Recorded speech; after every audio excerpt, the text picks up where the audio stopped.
on a Thursday. You know what that means, Tyler Head. Oh, for Bill Gunner, that means the weekend has officially begun. Woohoo! Football tonight, all kinds of stuff. Not good football. I don't know. Vikings, Chargers, that ain't bad. All right. Yeah. We'll I haven't looked at the college slate for tonight. I know no ECU. Yeah. No, South Florida, too. South Florida goes to the Friday night game. They kind of play the backup. Okay. Thursday Yeah. night. Yeah. Okay. Yeah. Well, we will. I'm sure there's some good AAC matchup. Or, excuse me, AC. They're not the American Athletic. They're just the American now. Good point. Yeah. Good point. But, yeah, college football tonight. Carolina Calls with Shane Beamer coming up at 7 o'clock tonight. You can hear that right here on 107.5 The Game. Availability report. It's kind of clean.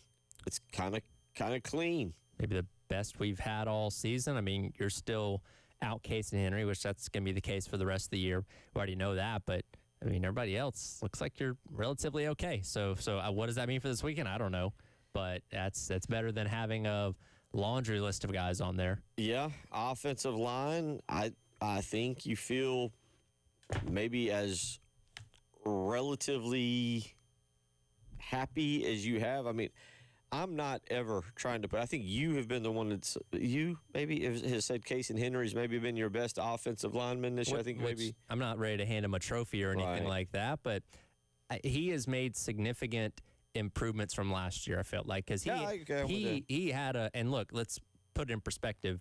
Because he's had so many injuries. Last year was really like a freshman year for him because he'd just not gotten to play a whole lot in the prior seasons because of injuries. So, he had his learning ups and downs, and I thought this year he got off to a better start. And again, it sucks for the kid. You feel for him because he's dealt with so many injuries already, but he was doing fine. I will say this. I don't think there's like a crazy drop-off with Tree. Like, it's not like, oh, my God, we don't have Casey Henry. That right side of the line is doomed. Like, no, Tree's fine. But, yeah, that's kind of the only guy you're going to be without going forward now. Yeah, and so we'll see. And it appears Shed Surratt is completely healthy, or I say completely healthy. I mean, Tyler, you play 7 games at this point. Nobody's 100%. Yeah. Where do we draw the line at 7 games of, like, what's your maximum health percentage at? I'd say 82. 82, okay. 82%. So Shed Surratt's maybe of, like, 70-ish, maybe? I'd say maybe a little higher. A little higher? I think he's. But we'll see. We'll see. He's back, but we'll get into that availability report. There is a name that is not on there that is great news for the Gamecocks. Dylan Stewart, not on there last night. And maybe I'm a little surprised. I don't know the severity of the injury. Around here, getting injury information. North Korea lets out more information than South Carolina does at times, which is fine, by the way. It's not a problem. HIPAA laws and all that come along with it. But the bottom line is he is not on there. Now, the question is this a tryout? What do you mean? Oh, you want me to be negative? You want me to be ultra negative today? People said we were kind of negative yesterday. Tyler, people kind of labeled us negative because we asked yesterday, do people want to go to the game? Not do they want to go to the game, but where do you feel? What's your vibe check? Right. Well, free agency's a thing in college football. Okay, I see where you're going with this. Could be some people over there. I mean, not that Dylan Stewart doesn't already have tape on him. Not that we don't know that Dylan Stewart's not a good player. Sure. But, is there some Bama coaches over there watching, and then after the game, kind of like, hey, you're the piece. Well, listen, we'd be naive to think that there was not a lot of phone calls probably made in his direction after last year and coming onto the scene as a freshman. So that's just the nature of the beast. Now, he could still very well end up at South Carolina next year. It's going to be obviously a fight, as is always going to be with a great player like that, to be able to retain them, get them the resources that they want, the financials that they want to keep them around. I mean, Alabama would be dumb to not look at that guy and say, hey, we could use you next year. You want to come play for us? Like, it only makes total sense. But again, you hope that he continues to stay committed to South Carolina and can continue to be the great player that he is. We'll deal with all that as it comes. That's right. Unfortunately, that's the way. And it always comes back to me because there was a quote from, I want to say, a Middle Tennessee coach that went to play Tennessee in basketball, not football, in basketball.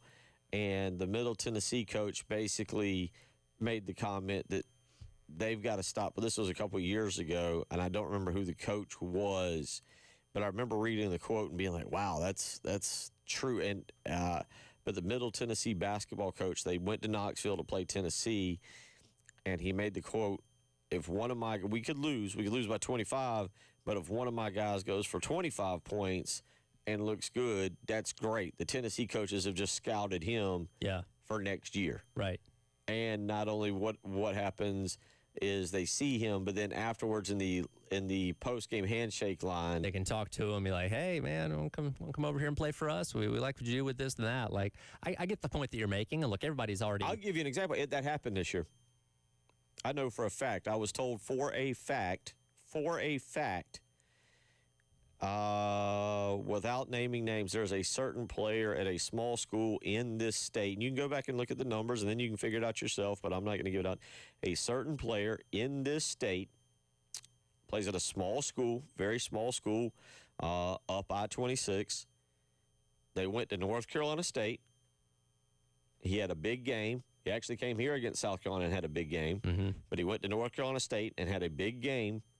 And post-game, before he could leave, the North Carolina State coaches had already approached him. Yeah, I mean, that's just them doing their due diligence. He's right there. Why not say something to him? Like that, and that's happening across all of college football, whether it be a guy at a small school, guy at a conference rival, whatever. If you see a guy on another side that you think can help you out based on where you project that position group to be next year or whatever it may be, or, hey, he's just a great player and we want to have him on our team, then, listen, unless there's a camera in your face and a microphone recording the entire thing, nobody's going to catch you because everybody talks post-game. Hey, there's a lot of small hidden areas in the back of the building or whatever. Yeah, there's always places to go and have those kind of conversations. And, Alabama would be dumb to not approach Dylan Stewart this week and be like, hey, man, you want to come play for us? Doesn't mean he's going to, but, that's just the nature of the beast now in college football. You have to do those things. It sucks. But anyway, we'll talk about the game today and get you set for Saturday, 3:30. We will have the pregame show, Jay's Corner. What time will y'all be out? You've got the 10:30. 10:30. So 5 hours before kickoff, 10:30. Whom have you got with you? I believe it's Terry this week. It was me and Elijah last week. I believe Terry's back in the fold this week, unless he's going up to Baltimore tomorrow, which I'm not aware of yet. Okay, so we'll have pregame for you over at Jay's Corner. Get out for Gamecocks game day, starting at 10:30. And I'm to go back to the question that we asked yesterday. I'm fascinated to see the crowd.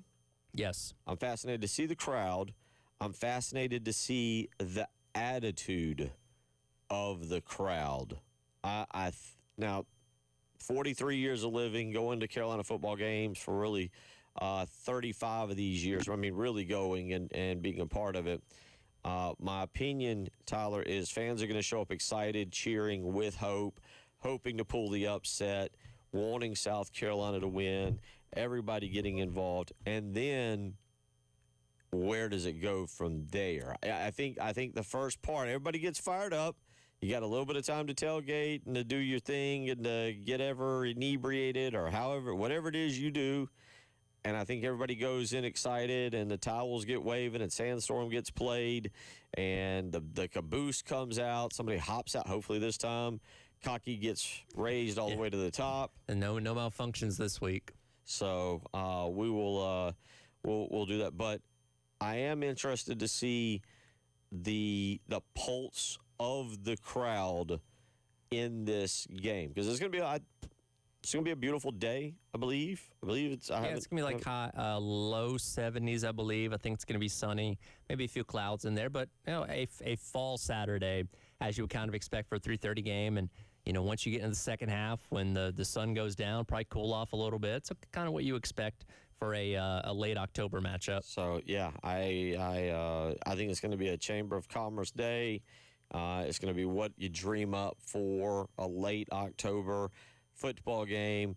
So I think the crowd's going to be there. I think that the crowd's going to show up in a good mood, but how long does that good mood sustain? And, of course, let's be honest, that is not dependent on the crowd. That's dependent on the play of the team. It is. And again, when you don't have the belief in your team's ability to come back from being in a hole, as we saw last week, once they got down 10 points, that's when people really started leaving the stadium. And unfortunately, with how good Alabama's offense is, you can find yourself down multiple scores pretty quick. And I feel like there won't be a hesitancy for a lot of people to say, okay, I've seen enough, I'm going to get out of here. I hope that doesn't happen because, again, we want this team to win. We want this team to be successful. That helps us out, makes, for good content for us and good things to talk about come Monday and the rest of the week. But I understand as well that if this thing goes sideways early and, Alabama's up 17-0 at the end of the first quarter or something along those lines, I don't think anybody in those stands is going to look at that and say, okay, I think if we do this, and that, we can come back. I will dig here during the break and see if there is a prop bet. And I'm sure there is somewhere. You can find somebody. What the odds are of Alabama scoring on the opening possession. Okay. That's the deflator. Alabama scores. You said first quarter. Yeah. Alabama scores. South Carolina goes 3 and out. There's your change in attitude from the fan base, I think. And Lord knows if one of those 3 plays is a run up the middle for a yard. But that's where I think the change in the momentum of the fan base. I think the fan base is going to be good to go. I think you're gonna be. I think today starts to turn your attitude. It's a beautiful day out there. Tomorrow's gonna be nice. It's gonna be Friday. We're a week away from Halloween. You got so much going on. You might be getting hopped up on the candy that you're buying that's supposed to be saved for next week, but you've already gotten into it. I'm already there. Yeah, there you go. I got another bag of candy corn waiting at the house. Here's what I say. I can always go buy more. Exactly. Go buy another bag. Yeah, they're not stopping production. So my point on that is, but I'll see if I can dig, because scary is the wrong word, but that's your concern. Alabama gets it. Ty Simpson just marches right down the field. South Carolina can't stop Jam Miller running the football. Alabama goes up 7-0 within the first 4 minutes. Gamecocks get the ball back. Lenore Sellers is sacked on the opening play. Mike Shula, following his game plan, runs it on second down, and then you're in 3rd and 14. What could you live with more on the opening drive if Alabama were to score a touchdown? Them going on just a long, sustained, let's say, 12-play, 75-yard drive that eats up, 6-7 minutes, or just, boom, Ryan Williams, 75 yards, first play touchdown. Yeah. You could live with that more? Yeah, because you can say, okay, now I can justify it, but I also would believe breakdown. Like something that's went wrong. Fixable. Okay. That's fixable. If they get it and they go 7, 8, 9, 10 plays, and it's just, Ty Simpson ripping the defense apart with play action or just with passing, if it's Jam Miller going off right or off left for 6 or 7 yards, where you just look at it and go, yeah, I don't see us stopping this all day long. But now if Ty Simpson comes out and 2 plays in, hits Jeremy Bernard or Brian Williams or one of their guys, and it's a 60-yard touchdown, I go, okay, that's fixable. Yeah. Let's make an adjustment. It's the long, sustained drive that's the one that concerns me. Yeah, that's fair. 803-404-6100. We'll get into a lot of this game today, cover some of that. We'll see how long Tyler hangs around. Rumor is he's got a big poker game that he has lined up with Chauncey Billups for later on today. It's weird. They canceled on me. I don't know what's going on with that. They canceled on me. Oh, okay. All right. They said something came up. Good. So Tyler's here for 3 hours today. We're also going to check on Terry Rozier and make sure that he hasn't fallen down again in a basketball game. If you don't know that story, we'll just share it with you, because I tweeted out the video of Terry Rozier earlier. My goodness, if you're gonna shave points, holy cow! There's better ways to do it. We'll explain that. We'll talk football. We'll have a good time with you. It's a Friday. Oh, and Tyler's got a real bone to pick, and I'm going to push back on him with that. You're listening to the Halftime Show.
Yeah, so we had a couple hit early, and each week you look at running the ball, throwing the ball, mixing it up, and sometimes you have to, there's plays that you hit that early in the game might not be good, that might open up later.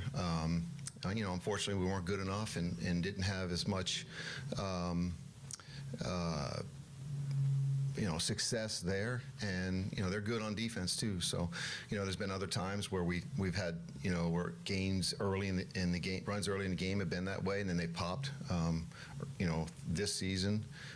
So yeah, unfortunately we didn't get in a good rhythm in any case, and but yeah. Generally speaking, if you call for snow each and every day, sooner or later, you're going to be right. One day, you're going to get it right. Well, that's the way it feels when I hear Mike Shula talking about running the football up the middle, and that's what you just heard there. Mike Shula trying to explain why there was so many runs up the gut on Saturday against Oklahoma. But the thing is, we haven't just seen one game of runs up the gut. Yeah, they've hit some here or there. The one that was the big one on 4th and 1 for 42 yards, 47 yards, I believe, was not a trick play, but was a different kind of designed play where you slipped Rasul Faison from the right kind of side out underneath on a quick hitter up the gut and faked what looked like it was going to be some kind of pitch sweep or maybe option read to Matt Fuller. But that to me, just saying, well, if you run, Tyler, if we run 50 times up the middle during the game, yeah, I guarantee you 6 or 7 will work and hit for exactly what you want, maybe 10. Yeah, you can certainly point, as you were just kind of showing there, there's certain examples this year where you've seen that play work, but the averages tell you that it's not consistent enough. And look, on an opening drive, I understand using it. Get a feel, get a sense of if it's going to work or not. And like you said, with what you did with Rasul Faison this past week, and that tells you, okay, maybe there's something here. But as you go into the game, deeper and deeper into the game, and it's not working consistently, that's where you need to say, okay, I can't keep going back to this well because it's not working at the clip I needed to work. Well, that's just, you got to set plays up.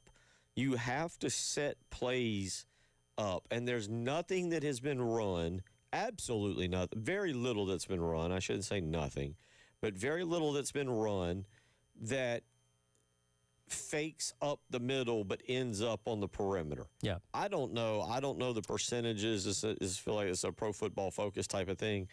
How many runs are outside of the guards? How many are designed runs outside of the guard, not ones that running backs have had to do on their own? But you want to run to work going directly in between the guards. You've got to, in my opinion, at this point, unless you're just going to line up and maul people and be able to shove them off the ball, which they couldn't do really, they've not been able to do in any of the 7 games, there's got to be some kind of creativity where the defense is looking for you to maybe end up on the perimeter. And I know I got it. I do really truthfully get it. All right, well, hey, you've got Lenora Sellers, and there's the threat of the zone read and him taking off. But you tell me, this is just me speaking from me, it feels like 70% of the time, maybe 75% of the time, he's handing it off and they're going up the middle. Yeah, and you go back and watch that, goal-to-go situation sequence against Oklahoma on Saturday to start the game off, and by the looks of it, one, if not 2 of those runs up the middle were read plays where Sellers had the opportunity to pull the ball if he wanted to, and one of them, I remember go back and watching it, was a good read by him because he was essentially staring in the face of the edge defender that was coming off the edge. I don't know if it was R. Mason Thomas or whoever, that if Sellers keeps that ball, yeah, theoretically he could probably maybe squirt out of that, but edge defender had leverage on him and would have made it a tough opportunity to get some yards. So he made a correct read on that play. But again, it's continuing to be in that situation where you know that can likely be your outcome, where he's going to have to hand the ball up the middle to a guy like Faison and still not getting the results that you need. Well, here's the question to me, and I don't know. I'm asking y'all. I don't know what your opinion would be on this in this situation. So 803-404-6100. What would your opinion be? You're in that situation. You want Rasul Faison or Matthew Fuller or Oscar Attaway running it behind the interior line, essentially the interior line? Or do you want LaNorris Sellers practically one-on-one, one-on-two, essentially using his ability with the football on the perimeter?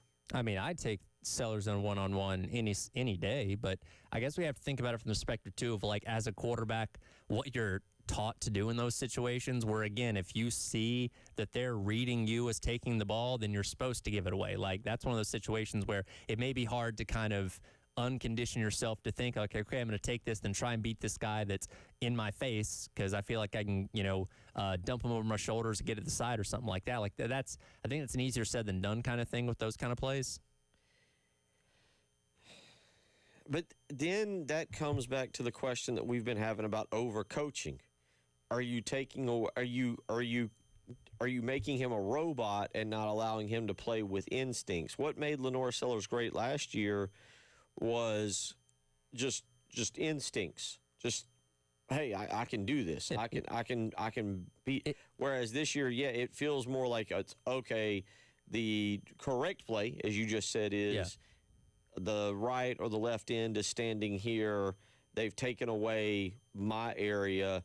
I need to make the handoff to go up the middle. Yeah, and again, you see where Sellers is coming from and making that kind of decision. But going back to your point about Mike Shula, knowing that he's probably going to make the right decision in that situation, let's get away from doing that because you know what it's going to end up being 99% of the time because they're going to take their chance of allowing you to run your running back up the middle and try and take away LaNorris Sellers because they know he's a bigger threat. Like, that's going to happen the majority of the time when you're in those kind of read-type scenarios because Sellers is the bigger threat. Well, let's be honest. There's nobody that South Carolina will play moving forward that is going to look at the interior group of Boaz Stanley, if it's Shed Surratt or Rodney Newsome and Trevon Ball, and get scared. Right. I mean, there's nobody who goes, well, we got to provide them just a little bit of extra help.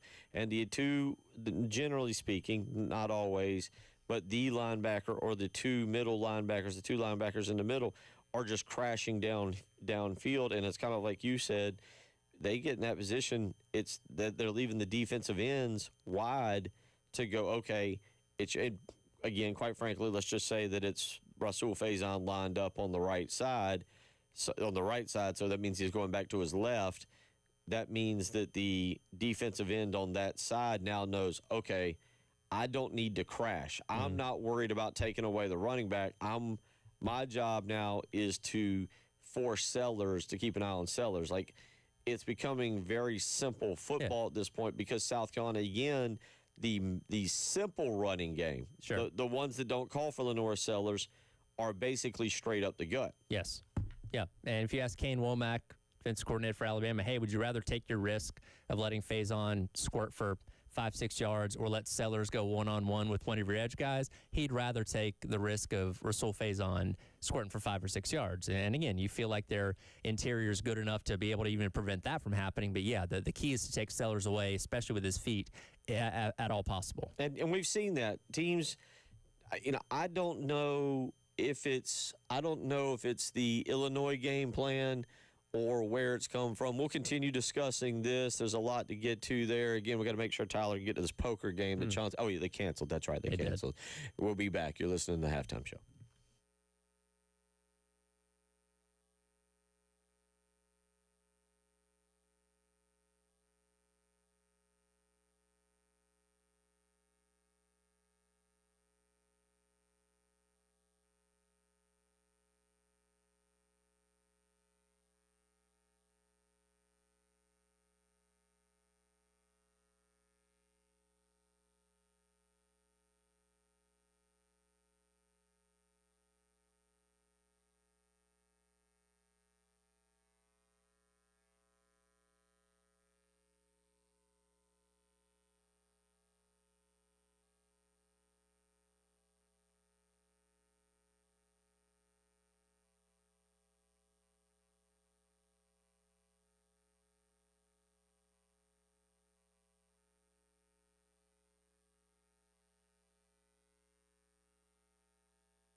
803-404-6100. If you want to text in, you can tell the vibes are great around here. Text always in. If the defense just expects us to do everything, why even take the field? We did talk about that, Tyler, about at what point I feel like the defense comes out and they're positive, but once again, if they give up a touchdown right off the bat and then the offense goes 3 and out, 4 and out, whatever. Listen, we've all been on teams where we had a teammate or teammates that were not holding up their end of the deal, and it's not something you go out and say publicly, but hey, man, we're doing our job, do yours. And that's how you can get a split in the locker room real fast. Not saying that they're there, but those kind of things can happen when teams are very far apart in how one side of the ball is performing compared to the other. Unfortunately, it wasn't teammates. I feel like that was how most of my college group projects went, and I was the one. People like, yeah. hey, the project isn't taking place in 5 points, buddy. You're not getting the job done with Jim Beam and ginger ales at Sharky's. We had a guy in a group project in college one time. This was a remote class, so we didn't even meet in person. So it was all how we communicated with each other, text, emails, all that kind of stuff. He never answered a single message until the day the project was due. Oh, no. And he thought he was going to slap his name on it and get whatever grade. And it was one of those things where we had to like grade things individually. So all of us gave him a 0, and we told our professor, like, hey, this guy did nothing the entire, I don't know, how month or whatever we had for the project. And yeah, I don't think he passed that class. Probably also did not like y'all. Probably. I never met him in person. I don't even know what he looks like. So it was just text and email communication. That's all. Good point. Let's go to the phone lines. 803-404-6100, the AAA Heating and Air phone lines. And Lamar wants to weigh in. Lamar, how you doing? What's on your mind? Oh, he's from Lamar. I'm doing good. Yeah, man. Yeah, doing good. You guys are great. I travel all over South Carolina, and, I was at the beach yesterday. I'm back around the office in Lamar today, down in Charleston last week, and I can hear something about Gamecocks athletics all the time. But, no, I just wanted to ask, do you guys feel that Lenoris is being told what to do? Because on a couple of those plays on the goal line, it was just a perfect setup, because it seemed like on one of those plays, we sent a kid in motion, and it was just a bam-bam play, and that receiver was right there, and he was there to make the block on that defensive end, and all Lenoris had to do was pull the ball, go right behind him, and there was nobody else out there. And I just want to say thanks, guys, for what you do, and I'm going to shut up and hang up and let you tell me what your thoughts on, did he just miss? Did he miss that? Or was somebody saying, no, you hand it off and let Faison do the work? That's what we were just discussing, and thank you for the phone call.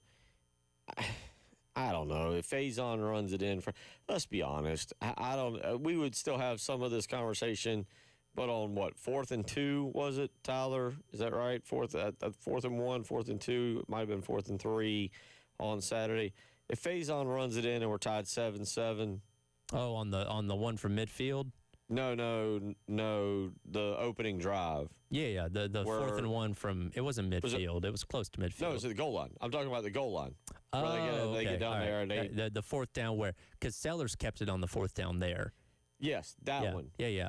But and if he squirts through, and he gets tripped up initially, because it does, as he breaks through all of us, I'm pretty sure 75,000 plus are like, he's got it. Yeah. No, and he doesn't. Somebody got his ankle and ends up stumbling about 4 yards short of the goal line. So are you saying if that happens and we're not talking about that I would say if Rasul Faison, because by the way, Rasul Faison ran, I want to say, correct me if I'm wrong, because now it's a week old and I tried to block it out anyway.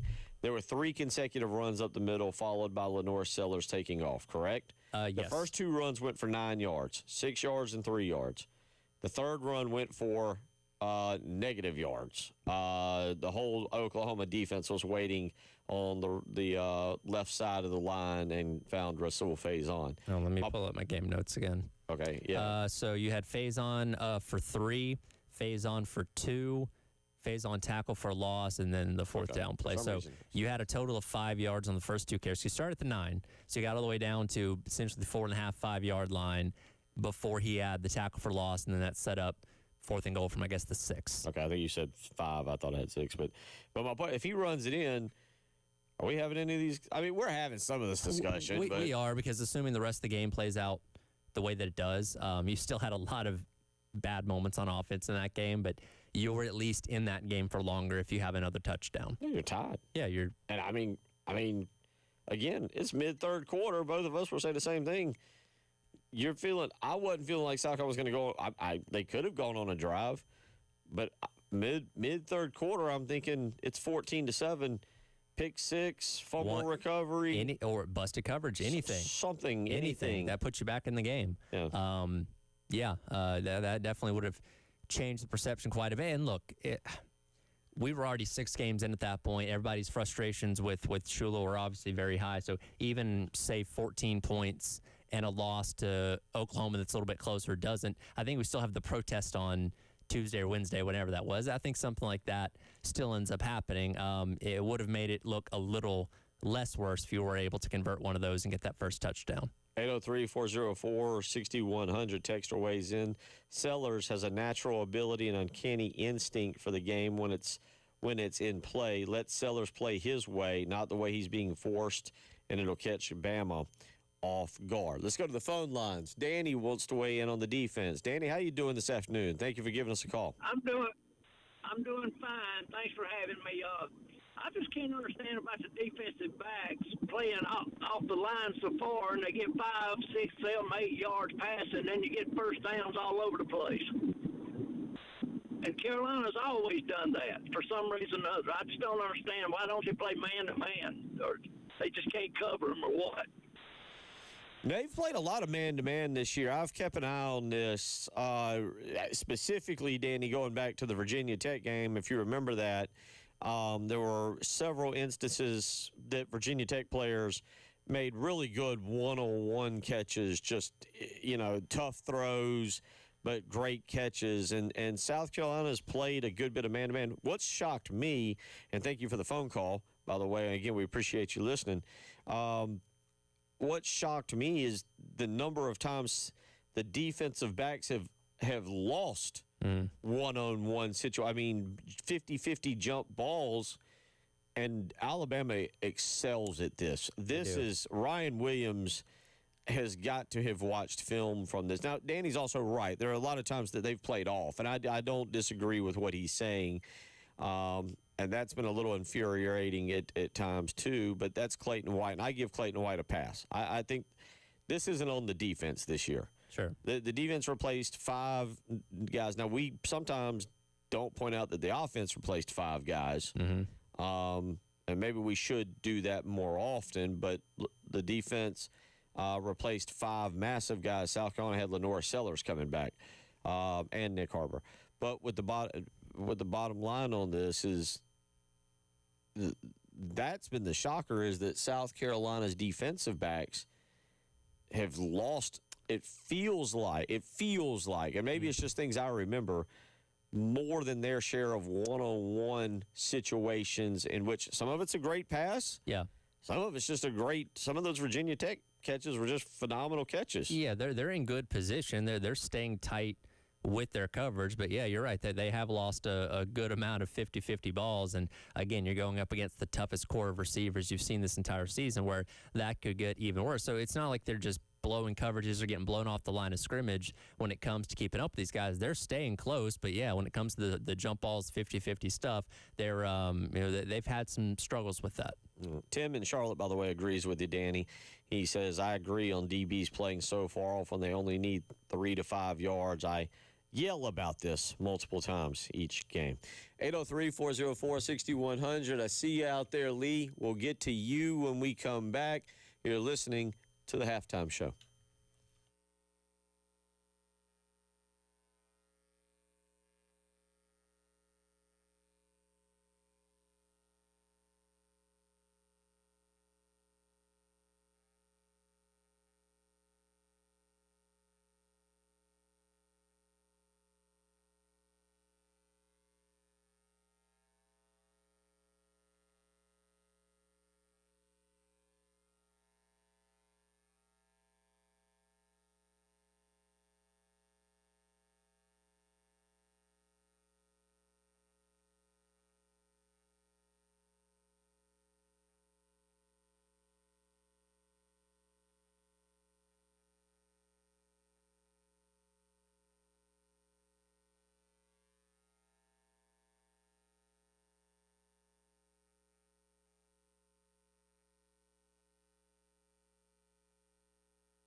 Almost 12:50, about 15 seconds away here on a Thursday, or as I refer to it, the start of the weekend. I hope you're doing well. Hope you're getting out. Beautiful day out there today.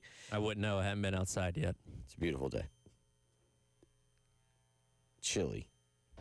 But for those that know me, like, I'm basically, my body temperature is like right now 10 degrees colder than what my house is set on like 78, and I'm under like 3 blankets, and one of them's electric, and it's ridiculous right now, and I'm not happy with myself, but unfortunately, that's kind of what I'm dealing with. 803-404-6100. Perry Orth coming up at 1:30 this afternoon, and we'll talk more about this, and we'll continue discussing both Lenora Sellers, his run game, and the South Carolina run game as well. But let's get back out to the phone lines.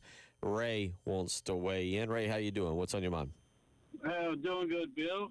Tyler for the second time, but wow, it's homecoming, so we have a lot of out-of-towners coming in to do their reunions and that kind of thing. I mean, homecoming's always kind of a unique game. You don't necessarily want it against Alabama, but this is the thing. If the offense can't get some drives, maybe get a few scores, keep the ball a little bit, this thing could get sideways fast. And I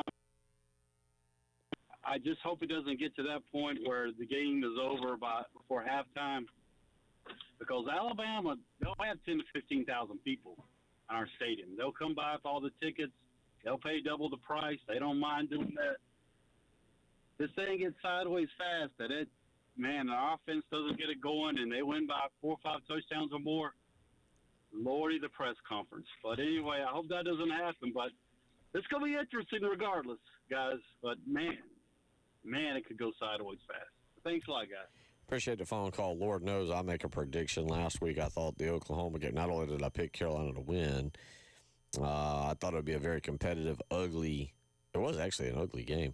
But I thought it would be a very low-scoring game. It was for – the majority of it. Yeah. They tacked on a few there at the end, got the safety and all that kind of stuff. But, again, Oklahoma didn't come in here and road grade you with their offense. I mean, John Mateer didn't have a spectacular day. They ran the ball well, but, it was still, again, going back to within reach in the third quarter. Well, and where I'm going with that is that, I don't feel like Alabama's going to come in here and run away with it and win. Now, I could be wrong, but I don't feel like Oklahoma's going to come in here and Alabama's going to come in here and just annihilate South Carolina. Now, depends on what you want to go as annihilate. Could I see 24-0?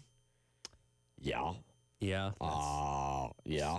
And I hate to say this because this is where I was going to go with that. Ray says, if it gets sideways fast, I'll be honest, right now, Tyler, if Alabama were to go up 14-0 in the first quarter, I don't think anybody has hope that the offense can put up 15, or much less 17 to get you back in the game. Especially, and going back to my question earlier, what would you take if Alabama scored a long sustained drive or an explosive play to start the game, if they keep going on those long time-consuming drives where, hey, maybe they don't possess the ball 10 times during the game. Maybe they only possess it 8 or something like that because they should keep going on long drives, but they score on, 6 or 7 of those, then that's kind of one of those games where, you just hardly ever touch the ball. And when you do, you're not, when you give it back to Alabama, you're not seeing it for a while, and they just kind of squeeze the life out of you for the entire game because, again, they're not doing anything flashy or crazy. They're just going play after play after play after play, 3 yards, 4 yards, 5 yards, 10 yards, 3 yards, 4 yards, 5 yards, 10 yards. Those can be very demoralizing type of games. Well, to go now to flip it back to the other side, the South Carolina offense at times has moved the ball.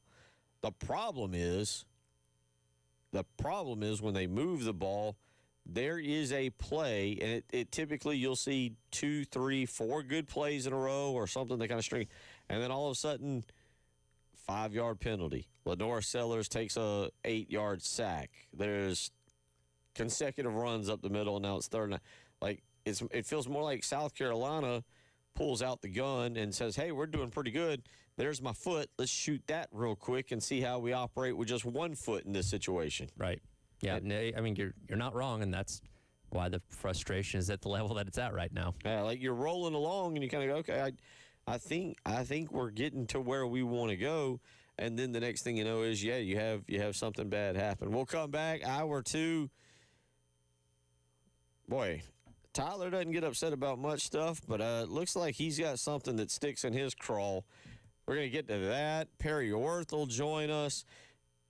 We've joked about the gambling stuff in terms of Terry Rozier and Chauncey Billups. We'll bring that up because that's a wild story. We won't go too in-depth. We'll bring that up there. There's a lot to do, an hour 2 to do it. It's the halftime show.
Rolling along on your Thursday afternoon. Terry Ford was just in here. Tyler and I were talking. And, yeah, last night, just kind of a sports run.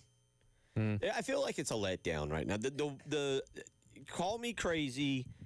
Again, Tyler, I've told it, and this is true, and I have to be very transparent and clear about this because of some of the health stuff that I'm going through and being, maybe I want to say a little less active, but at night, watching more television. I have a 2 television set up now in my bedroom, and I constantly have 2 TVs going. So last night it was a little bit of the Delaware, Middle Tennessee game. A little bit of it was the Marshall, South Carolina game.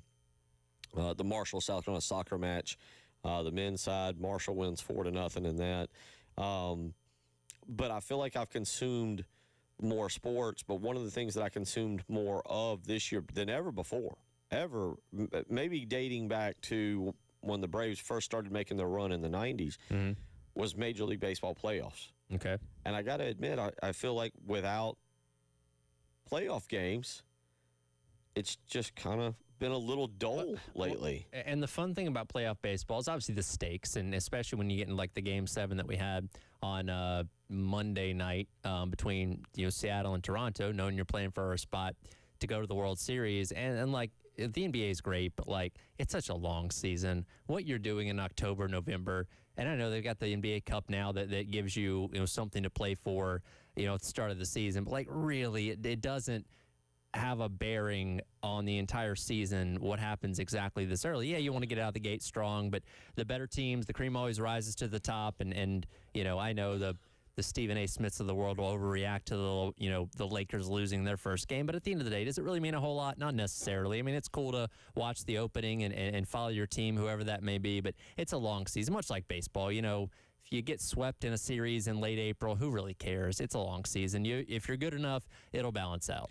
I will say I spent a little more time last night on the NBA because of the true debut of Cooper Flagg. Right. Yeah, I watched a good bit of that one too. The true debut, his regular season debut.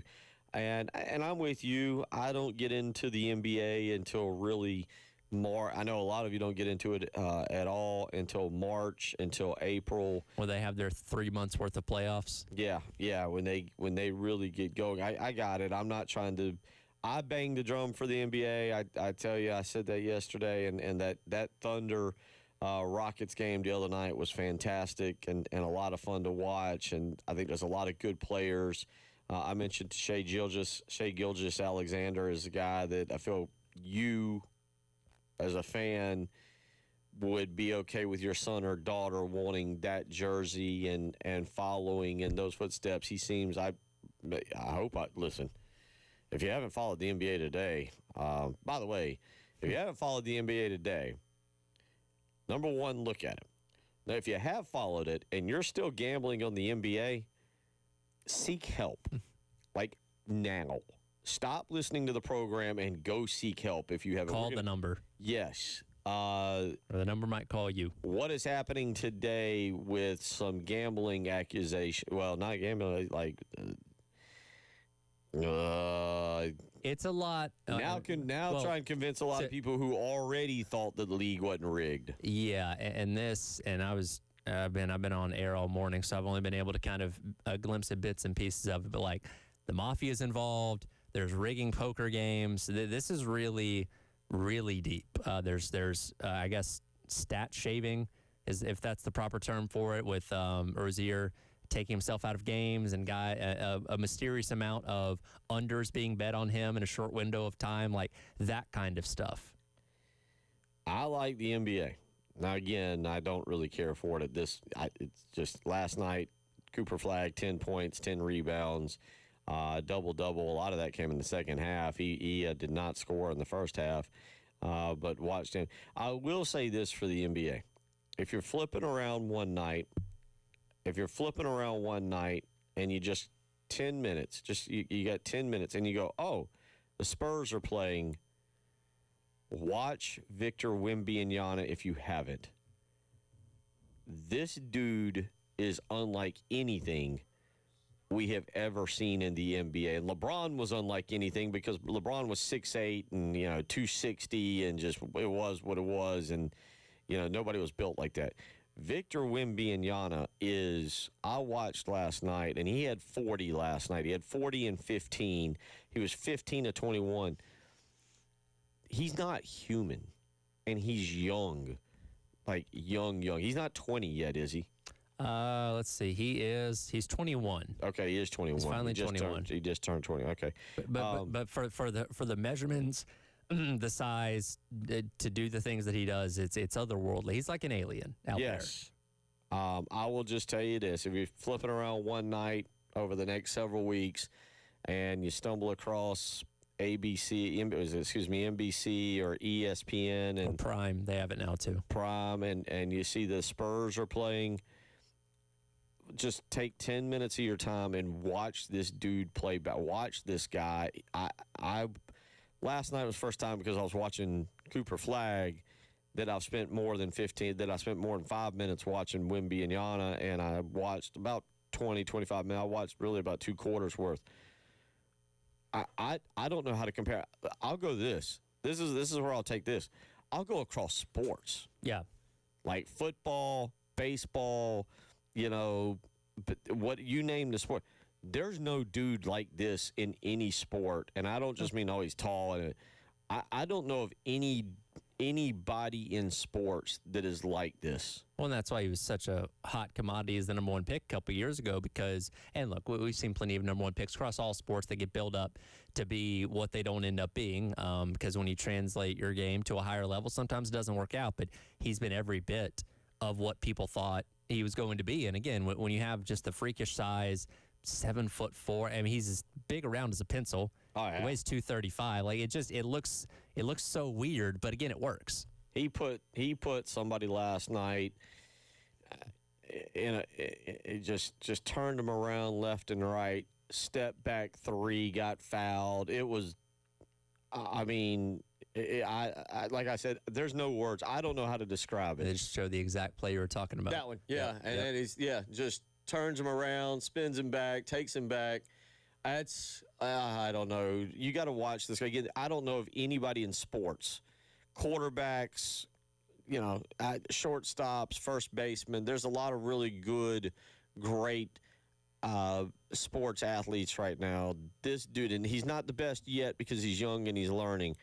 He's going to be, and he's going to be some kind of incredible freak for the next 12 to 15 years that I don't know how to describe. Yeah, he stays healthy, and I know he had the injury issue last year. He stays healthy. I mean, he's going to be one of the greats of this next wave and generation of players that we're going to be watching and talking about for a very long time. And that's what makes the NBA fun if you don't have like a team to root for. Is there are certain players out there, Luka now with the Lakers, obviously, Wembanyama, we'll see what Cooper Flagg's going to be with the Mavericks, that they become appointment television because they're just these unnatural freak athletes that do things that not everybody else can do. Also, one other thing on that, last night was the debut of Inside the NBA on ESPN. Yes. And whether you like basketball or whatever, Inside the NBA is worth watching because they talk basketball, obviously they're breaking basketball down. Those 4 are as good a television as anything on television. Kenny and Shaq and Shaq and Charles Barkley, and then you got Kenny and Ernie Johnson, and they were on last night, and I watched some of it to see how the show would differ, or if it would differ. They're not going to do anything different. Literally, I think the only thing different is on the front of the set it says ESPN and not TNT. They've got the big screen behind them. It's worth watching just for pure to hear Shaq and Charles Barkley cut up back and forth is worth 15 minutes of your time. Yeah, I got to see a little bit of it last night, and it does seem like very much the same show. And they're some of the clips or some of the skits and stuff that had been clipped already, and you can find them out there on Twitter. But that was kind of the worry, is that they were going to be ESPN-ified. right? And again, we all know that, the first takes and stuff of the world that, want to have the LeBron Jordan debate every other day. And you just didn't want to see that great group of guys kind of turn into that. And they'll be featured on those shows some as well. But you just want them to stay true to who they are, and what made Inside the NBA great on TNT was that authenticity. And I think, at least it's one night, so things can change over time, and it can kind of start to mold into something you don't want it to be as time goes on. So watch out for that. But you're happy to see, at least to start off with, they've kept them as they were and understood why that show was successful in the first place. Well, there is your NBA talk for the month of October. We've covered that successfully now, unless something crazy happens. But unless you have a gambling fiasco. We'll get to that a little bit. It's always more. The off-the-court stuff, right? During the season, it's the off-the-court stuff. Yeah, and the stuff with Chauncey Billups, the stuff with Chauncey Billups is the bad one. Like, that's Hollywood movie type of stuff. If you haven't seen he's right. That really has nothing to do with actual. If you haven't seen it, Chauncey Billups doesn't have anything to do with actually playing in a game or shaving points or bad passes, missed free throws, whatever. He has been. The early part of this, he is tied in with the mafia, with 4 different mafia families. I've watched a lot of mafia documentaries. I know a little bit more about the mafia than I should know. Generally speaking, this means that Chauncey Billups was way in debt to the mafia, because he has essentially been luring people to mafia poker games that are as rigged as they come. The dealer has been in on, like, when they go to these games, the dealer's in on it. There's actually cameras under the table. There are the decks are not fair. There's more to come out on this, but Chauncey Billups, I mean, this isn't like, oh, he threw a couple bad passes and they lost by 7, but they were favored by 5. No. This is like bad stuff. And whoever, if there's anybody else that gets tied in on this, I doubt it on this situation, but the Billups situation is bad. And then the other situation is Terry Rozier, who, as you mentioned, that looks like a basketball shaving of points or something of that nature. Yeah, I don't know. Does the term work the same way when it's stats, if you're shaving stats? Stats, points, whatever. But it's people betting the unders on prop bets. And, again, which is becoming more and more popular. It is, and it becomes more and more popular the more these companies, your FanDuels, BetMGMs, whatever, pay attention to these kind of things, because if you get a heavy flood of people betting on one specific prop, they say, what's going on here? And that's how you can lead to these kind of things being caught. 803-404-6100. So we'll do that. Coming up here in about 17 minutes, we'll catch up with Perry Orth when we come back. We'll get into a little more college football and look around. And plus, I want to get to Tyler had a bone to pick from last night. Yes. With Delaware. We'll cover that. You're listening to the Halftime Show.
Coming up in about 10 minutes, Perry Orthel joined us, and we'll get his take on the run game. We'll get back into South Carolina football, especially coming up against Alabama on Saturday. Again, reminder, you want to get out to the Gamecock Game Day Live tailgate from Jay's Corner, 10:30 a.m. Tyler Head, we believe Terry Ford will be there, 1015 Rosewood Drive. Go by, have a little brunch, maybe have a little beverage, and get yourself geared up for the game. One of our texters weighed in, and yes, we all know. This is kind of South Carolina's thing. David weighs in and says, "Wouldn't it be the most South Carolina thing ever to beat Alabama this weekend after not looking good all season?" Yeah, I think back to the 2019 team that beat number 1 Georgia, and that was even trickier because that was on the road. And again, that season didn't really amount to a whole lot else besides that. But yeah, this program has a history of, again, not just in the Beamer era, but pulling off wins that you feel like they have no business having, and then maybe kind of reverting back to the norm after that. But we could at least be excited on Saturday if that does happen. Again, celebrate. Yeah, you'd celebrate, and again, you don't know how many more of those you're going to get as the season wears along. But no, and this year of college football, I think, has taught us nothing's outside the realm of possibility, right? Like, look at where Florida State and Alabama are right now. That Florida State team beat Alabama pretty handily in week number 1. If they played again today, I don't think that's going to happen. But still, it happened earlier on in the season. And, gosh, we've seen ranked teams go down to unranked opponents every single week with the exception of one. So this isn't outside the realm of possibility. And Carolina can have a really good day. Alabama can have a really bad day. It's as simple as that. So nothing's impossible in today's world of college football. Look, I think South Carolina has the dudes to win the game. The question is do they have the execution? Do they have the discipline? Do they have the play calling offensively to win the football game? But when you have a guy like Lenore Sellers, I've been vocal that I love how the wide receivers are coming on. The defense is going to give up some plays. There's just no doubt about that. But I like this defense. They're not putting it together, and you need your players to step up and execute. It's partially on the players, it's partially on the coaches. But this particular team is better than sitting at a 3-4 team, and they've got to show that. I would assume at one point, I kind of go with David. At some point, we're going to see some game where we're going to go, really, where has that been? Yeah, I feel like that. 803-404-6100. So last night you had a little bit of college football. Tonight you've got college football as well. It's so it's not what I would say the most thrilling game that you're going to want to get into. Last night featured did you say the AA? What is it? Conference USA. Conference USA. Kennesaw State. Excuse me, that's Tuesday. Last night was Middle Tennessee and Delaware. Yes. Delaware wins 31-28. Missouri State and New Mexico State. Missouri State wins 24-17 in overtime. First time ever Missouri State has had back-to-back wins over FBS programs. But what caught Tyler Head's attention, no fun Tyler Head, wet blanket Tyler Head, was the uniforms that Delaware decided to break out on a Wednesday night to gear up for the big Middle Tennessee game. Yeah, so you and I have not been working together super long. So there are quirks about me that I'm sure I still have not quite revealed to you. And I want to shout out one of our listeners, Randy, that tweeted this at me last night, which caused my response, which is what you saw. He said, Delaware is a team that does not have black in their normal color scheme, and they're wearing all black uniforms. Gross. And he added me. And I said, unacceptable, because I have a hard and fast rule that if black is not in your color scheme, you should not be wearing black on the football field, court, baseball diamond, or whatever it may be. Because, and look, Carolina, garnet in black. They have every right to wear black if they want to. I am always a stickler for sticking to school colors. And it's not as bad as it was a decade ago where everybody was trying to do a blackout or black from head to toe. But it was an issue for a while in college football. Everybody said, hey, let's do blackouts. It took the specialness away because everybody tried to. Stanford used to have a black-on-black stealth uniform where even the logo on their helmet was also black. It looked terrible. You couldn't read it. Like, we went too far with it to where now I'm like, okay, if black's not in your color scheme, if it's not one of your school colors, please do not wear black. Bryce weighs in and says, tell him, Tyler. Preach. Thank you. Y'all are wrong. Y'all are both wrong. And it looks so wrong in the winged helmet, too. That was an intro. By the way, we don't have time for that. Did you hear the story on that last night? No, did you catch that? Were you talking about how they got the winged helmet? It did come. I knew they were. It came from Michigan. Yeah, Fritz. they've always had it. Yeah, which I knew that. Well, it came from Michigan, but I mean, it didn't come like literally. The Fritz Chrysler put it together for Michigan, and then one of his players went to later on in his life went to coach at Delaware, and liked the winged helmet so much he took it there, and that's why they have it. No, I thought last night was great. Look, now here I do have a caveat to this. Okay, all right. It is a one-time-a-year deal, and it is a special occasion. The problem I had with last night is not that they wore black. Okay. It's not that they wore black, and I got to actually look to see because I didn't care enough about it to look. But it's a Halloween thing. I'm okay, and I don't know if last night was. Last night they just wore black, and the guys got all fired up, and it was what it was, and everybody got fired up. I was there in 2008, 2009. Somebody correct me my year correctly. I think it was 09. Up in Knoxville. It was 09. It was the Kiffin year. It was a Halloween night. It was rainy. It was an awful night. And Tennessee came running out in black uniforms. By the way, next Saturday, November the 1st, Delaware's at Liberty, so you don't have a chance to wear your black uniform. I'm okay with last night. Now, you're right about I get it. They don't have black in their uniforms. But I'm okay with it. It's a cool little thing. You do not make it. It does not come out again this year. Maybe it doesn't come out next year. And by the way, you do it on special Halloweenish type games, or so you don't just do it. You don't do it randomly on the first game in September or a mid-September game during the day. You do it like they did it last night. Tennessee wore those. That was a Halloween thing. Even though I wasn't thrilled with the outcome of that. That was really cool. If you don't have black in your uniform and you wear it, as long as it's kind of themed around something, I'm okay with it. And for all you curmudgeons out there who hate the black uniform, settle down. It looked pretty good. The winged helmet, black helmet, white wings last night, I was okay with that too. To me, it looked like a high school uniform.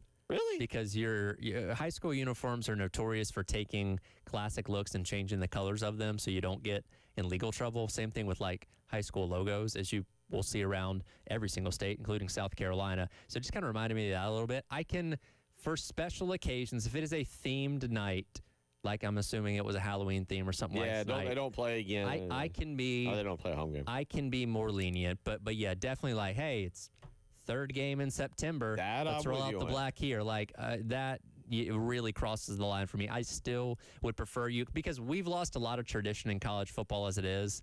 School colors used to mean something, and I like when schools stick to that. The one that will always stick with me that bothered me the most, and you probably remember this, was 08, 09. Georgia, I want to say, played Boise in I know what you're talking about, the Power Rangers. And they wore like those red, I don't even know what they wore. It was so, you remember. That was the worst jersey. Yeah. And that was their color, but it was. That is a sore spot for the Georgia fandom, trust me. That was during Nike's Pro Combat era. Okay. Where every Nike school had some kind of funky jersey that they wore at least once. And that game, we call it the Power Ranger game because they wore red from head to toe. They had silver on the side of the helmets, which the helmet looked cool. I'll give them that. And then Boise State had the Stormtroopers because they were in all white. Boise State won that game 35-21, and those uniforms were never seen again. They were actually going to wear them for the SEC championship game that year against LSU, and it got shot down. Yes. Yeah, and they were never seen again. South Carolina wore a gray jersey once. I liked it. We'll get back into that. We'll have some fashion talk. Don't worry. If you've known me long enough, I'm going to drag Tyler into some fashion talk as well. At some point, I'll get him back into some food talk. But coming up next, Perry Orth. We'll talk South Carolina football, in particular, Lenora Sellers in the run game with Perry. You're listening to the Halftime Show.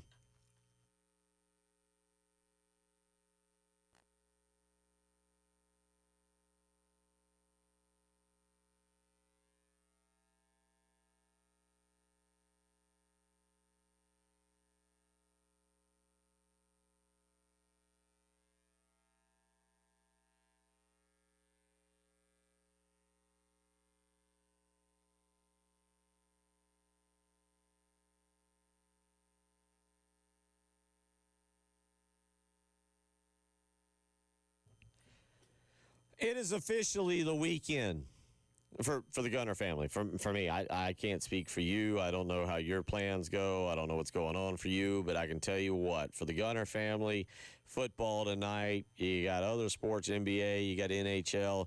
It is the weekend. You know what that means? Grilling out or having a great dinner. And that's where it starts at Old Tommy Meat Market at one of their 3 phenomenal locations. St. Andrews Road in Irmo, the South Congaree store, where I can pretty much guarantee you where you're going to see me, the Lexington store, because I'm in the mood for, I think, a good steak tonight. And at Old Tommy Meat Market, they have the absolute best cuts of steak at the absolute best prices. Go find out for yourself. Don't just take my word for it. Stop by Old Tommy Meat Market and find that great dinner tonight. Maybe you want chicken, maybe you want fish, maybe you want pork. Whatever it is, Old Tommy Meat Market has got you covered. Tell them Bill Gunner sent you.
1:35 on a Thursday is now I'm all hungry talking about Old Timey Meat Market and thinking about a juicy, delicious steak tonight. So you get yourself over to Old Timey Meat Market and see what kind of great cuts of meat they got and find a good dinner for tonight. Maybe something great to tailgate for or to tailgate with this weekend. And speaking of this weekend, joining us now to just I don't know, Perry. Wait. Welcome to the program. What's going on, man? Yeah, just positive vibes, brother. Positive vibes. That's the attitude. The Bob Ross mindset. Only positive thoughts. Positive vibes. I don't explain the run game. What do you see as both an offensive coordinator, a guy who's played you've played as a part of Sean Elliott's offense. You've been around G.A. Mangus. You've been around Steve Spurrier.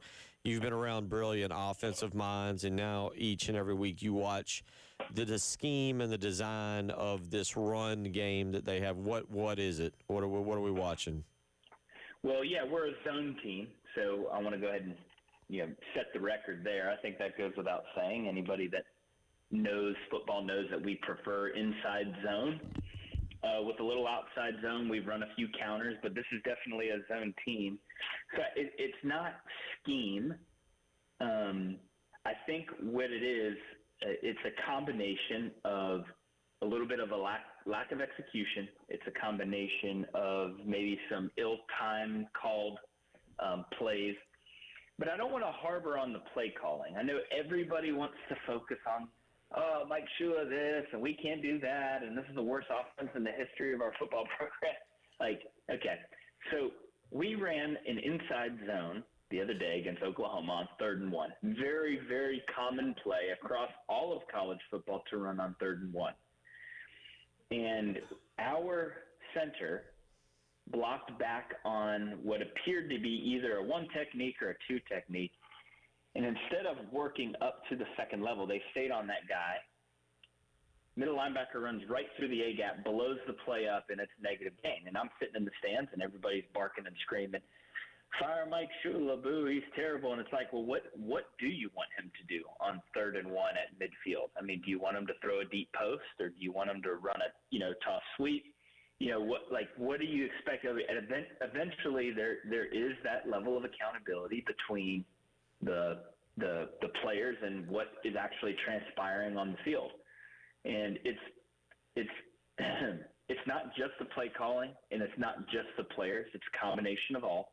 And the other thing I just mentioned on JB's show this morning was one of the things that I'd be really curious to know is the game plan going into the week, right? What are we practicing during the week? What's the goals and objectives of the game? Obviously, it's to score points, but in order to score points, you've got to highlight vulnerabilities of a defense and then hammer those.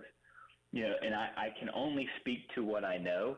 And in my football career as a player, what's been translated into coaching, because that's what I learned, was Coach Spurrier and Coach Mangus were very, very they focused a lot on, number one, they focused on getting the ball in space. Number two, they loved forcing the issue. They loved trying to put defenses on their heels, not so much from having to guard a variety of different plays, but how many formations can we run while still running our base plays that we know operate and can execute at a high level?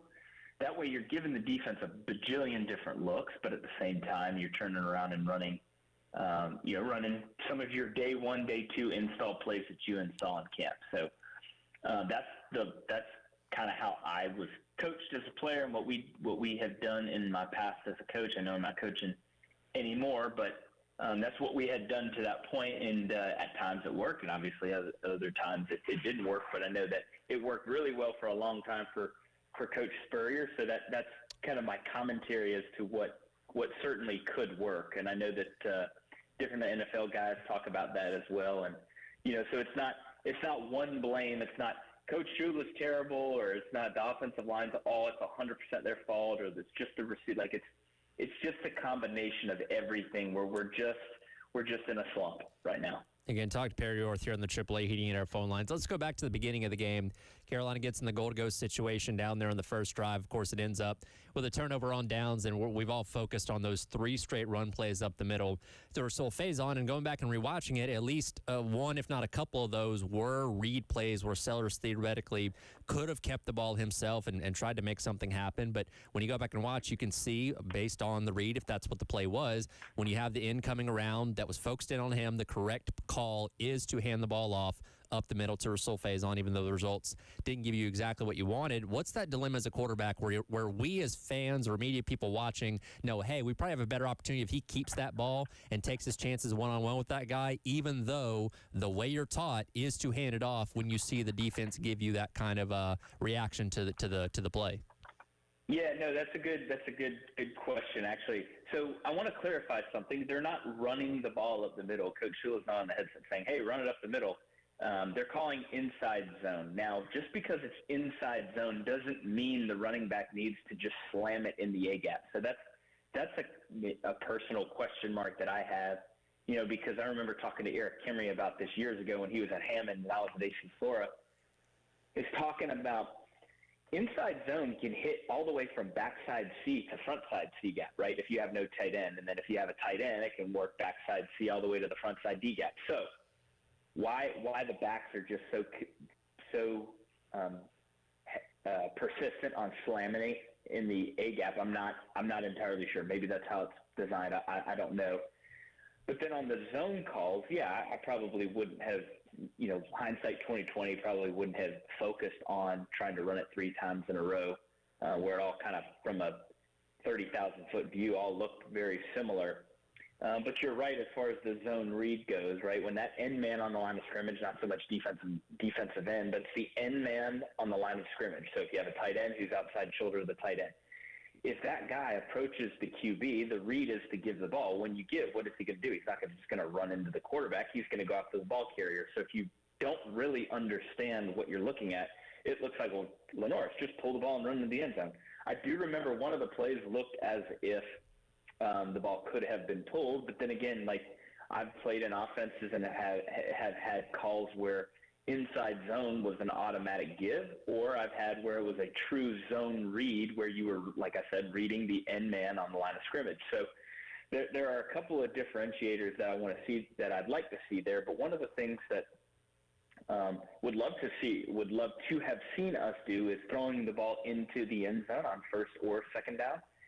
That way you at least are giving yourself a chance to kind of get a quick pop play to end up scoring quick. We haven't run the ball all that well.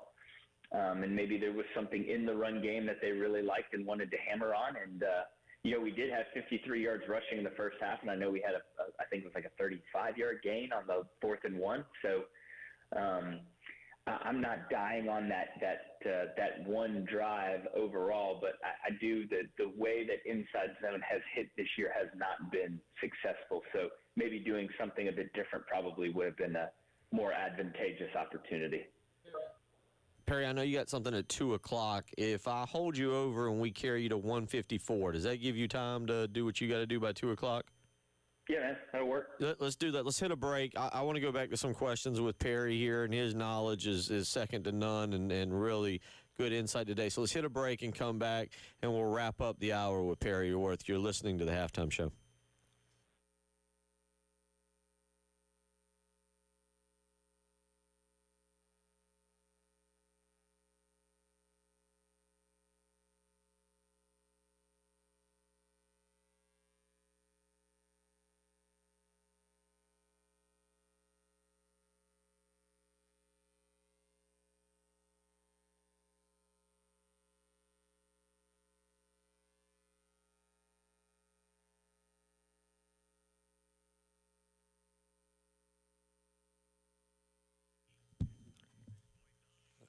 I need to do better in that previous. I was going to cut it break at 126, and then we started cutting up.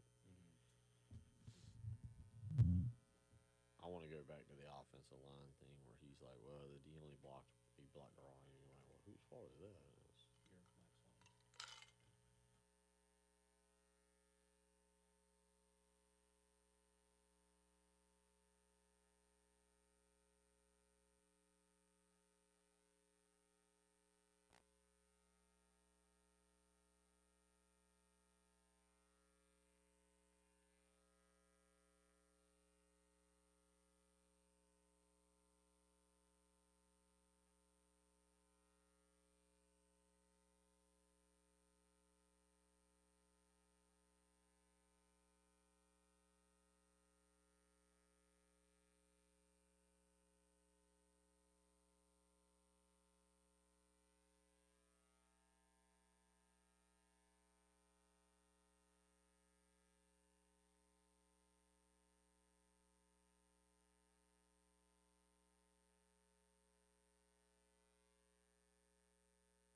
148 on a Thursday, as I wanted to hold Perry over. A lot of great information, the way he's breaking it down and explaining it. We're not going to hold him too long here because he has got something coming up at 2 o'clock and needs to get to that. But we thank you for hanging around a few extra moments. And I want to go back to your assessment of the offensive line. You mentioned running a certain play there, and I believe it was the center you mentioned, which would have been Boaz. Was it the center you said blocked the first, didn't go?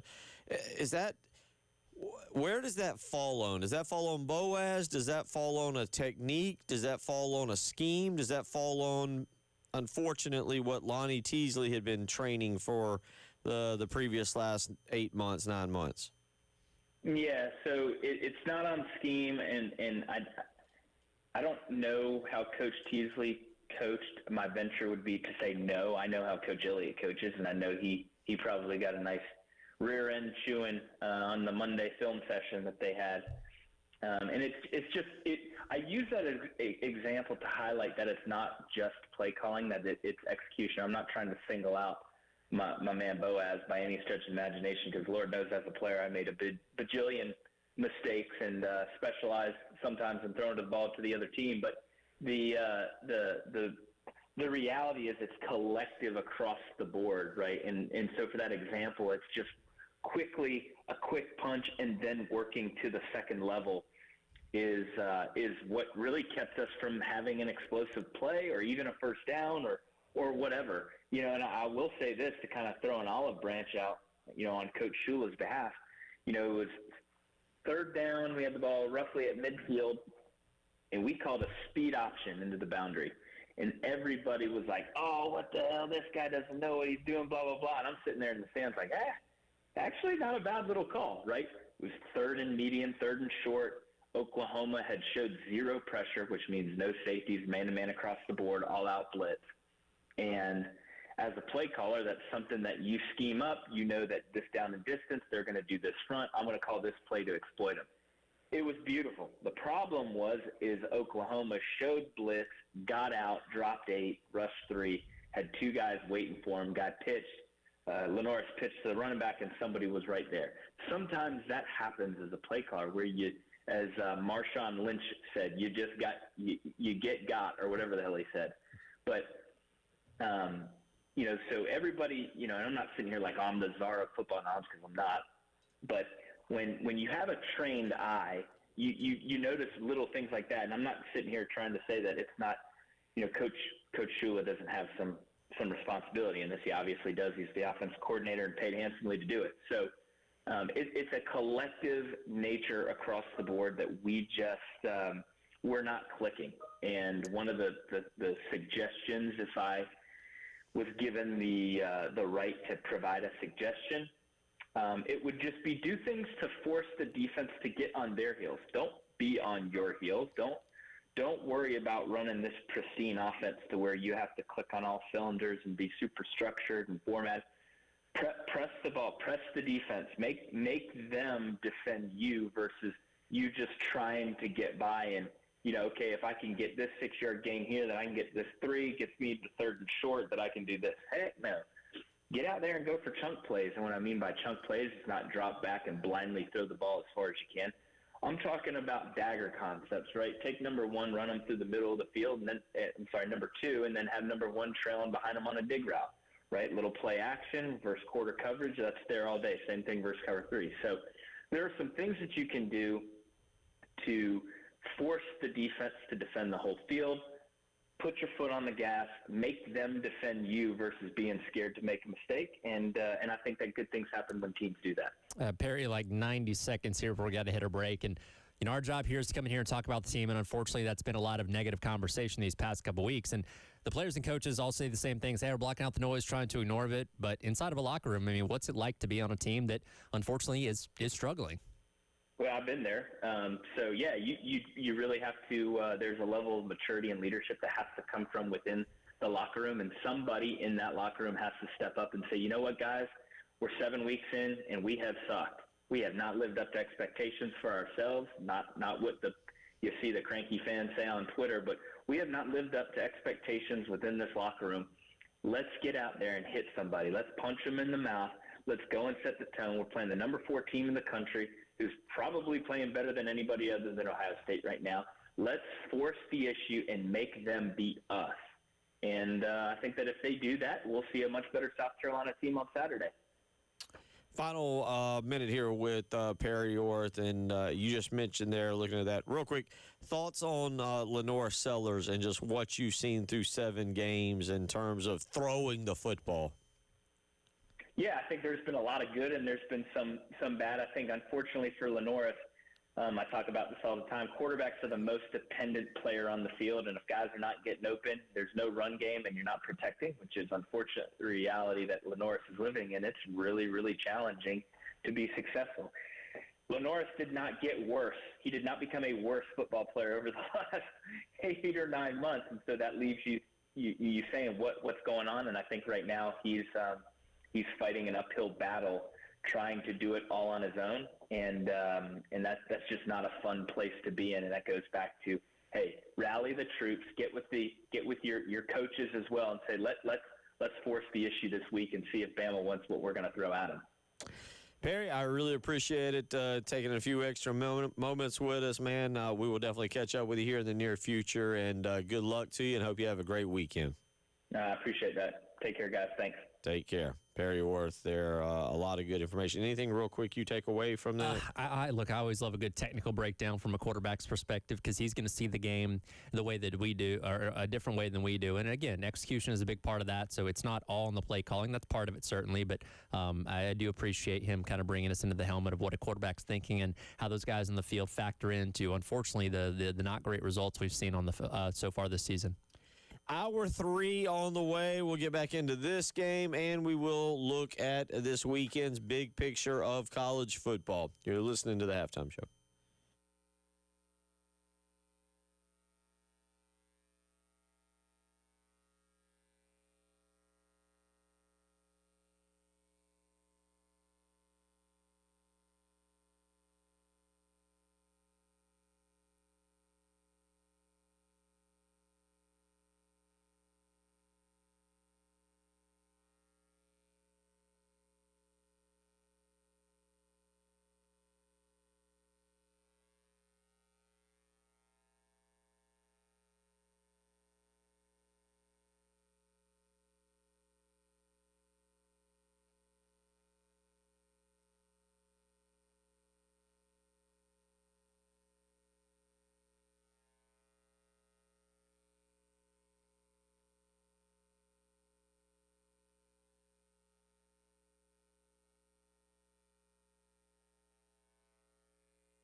It is the final hour of the Thursday episode of the Halftime Show. Tyler Hood, Captain Dave Adair, and Bill Gunner as we carry you through here and get you set.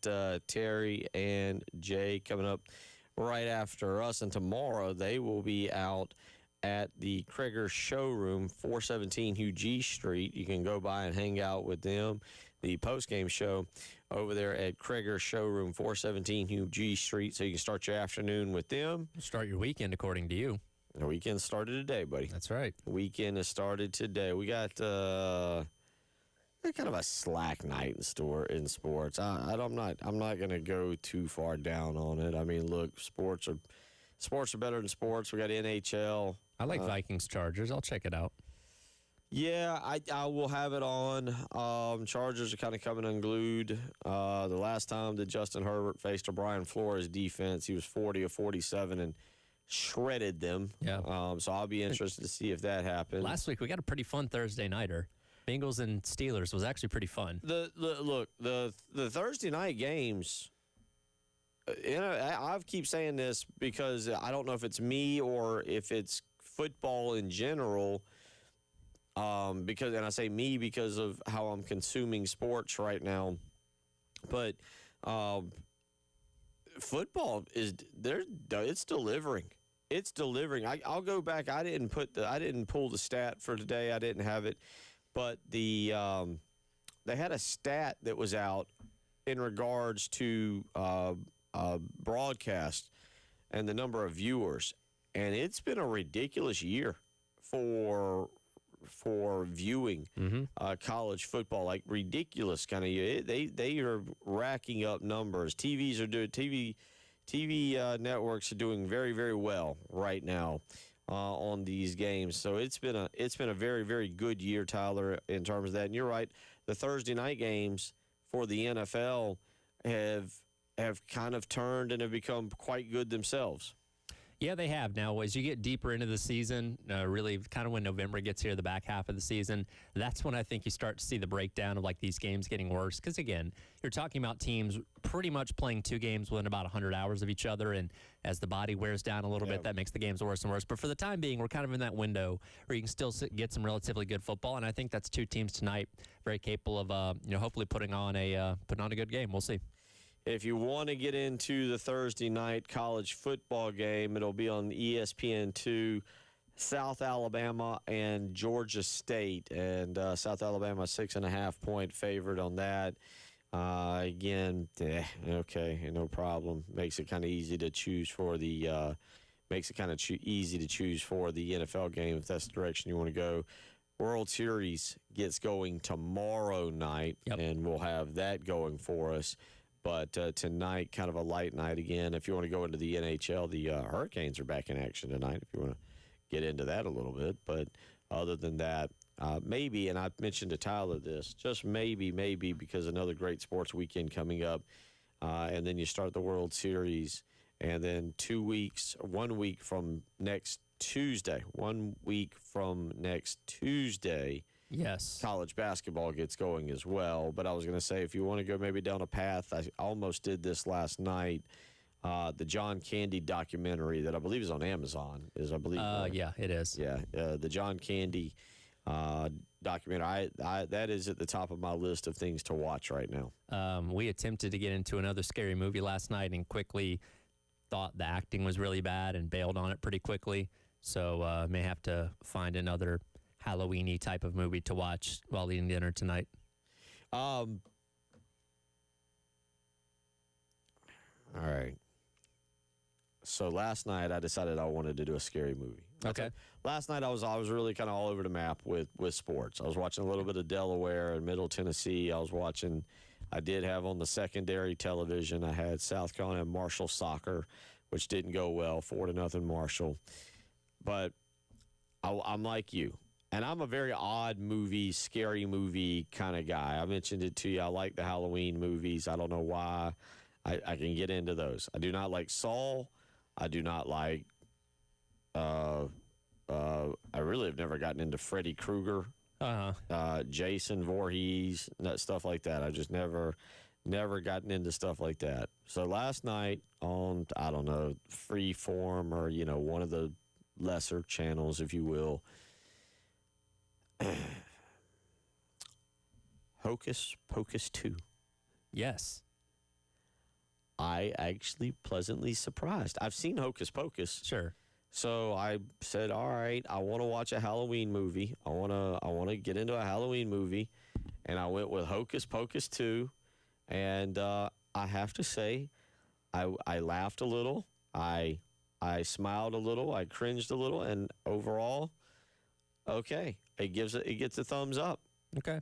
It's fair. Thumbs up. Yeah. We saw it. I think it came out like 3 years ago. We watched it when it came out, I guess 2022, I guess. But yeah, good movie. Okay. It follows up on the original story. Not mad at it. Yeah, I don't know. I prefer funny movies, like scary movie type of things, comedy type stuff when it comes to my Halloween's Halloween a little stuff. bit different. I'm with you on that. Okay. But they have like parody movies or like Casper the Friendly Ghost. That's a fun Halloween movie. You know what I mean? Like that came I try on not afterwards. to get too freaked out. I did watch the other night. I didn't watch it well enough, and I need to rewatch it. And it's got a lot of good actors in it. But Danny DeVito, Owen Wilson, amongst others. Haunted Mansion.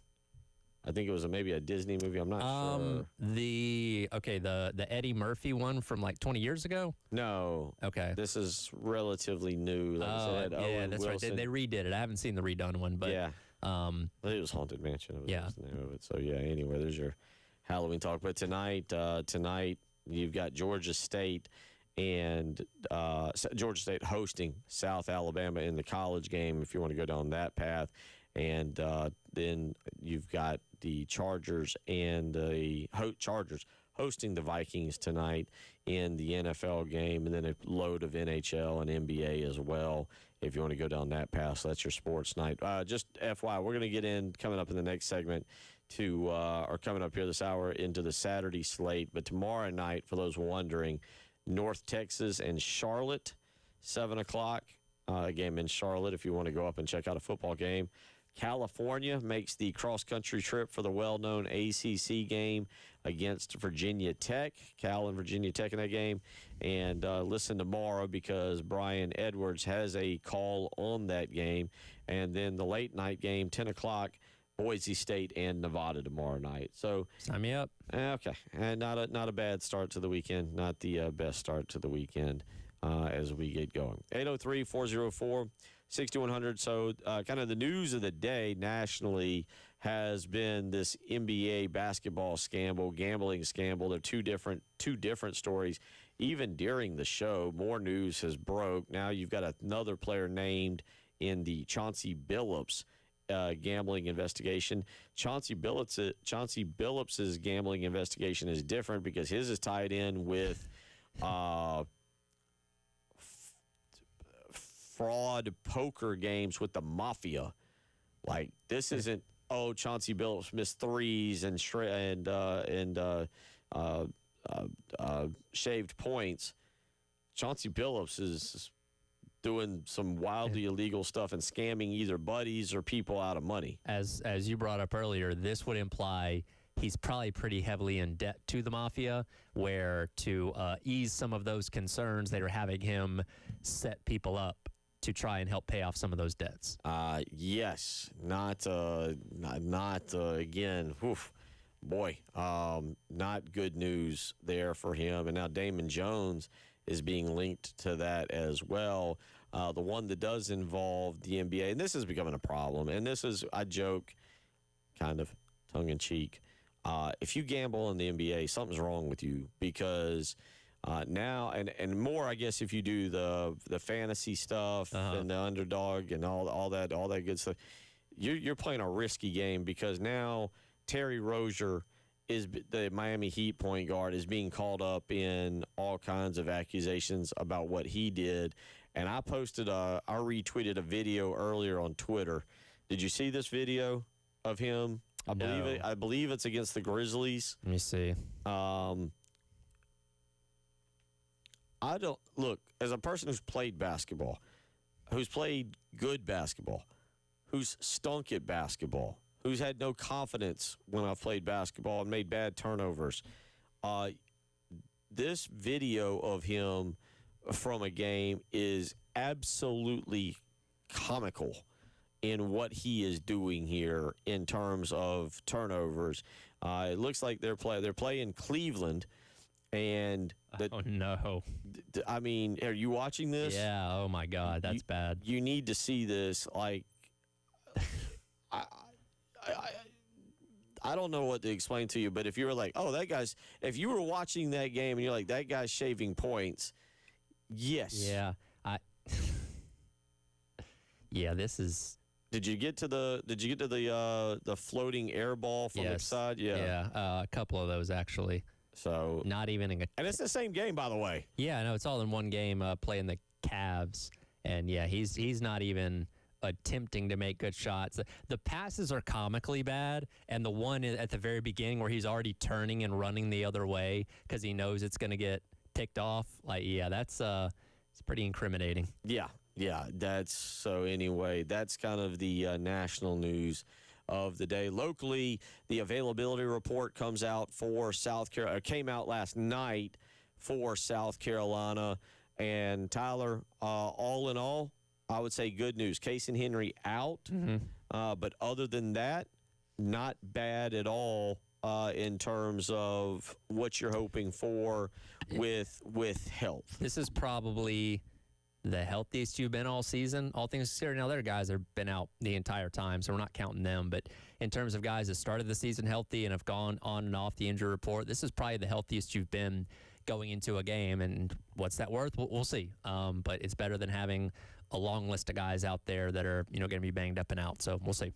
Available now. Again, it'll change tonight. We'll get a brand new one tonight. But probable offensive lineman Nolan Hay. Defensive lineman Monkel Goodwine, questionable. This is a new name to everything. Is Jatavius Shivers. He is on the questionable. And then out is Casey Henry. I do feel like it's part of South Carolina's goal to make sure they have 3 offensive linemen on these things at all times. It kind of seems pretty consistent that way, unfortunately.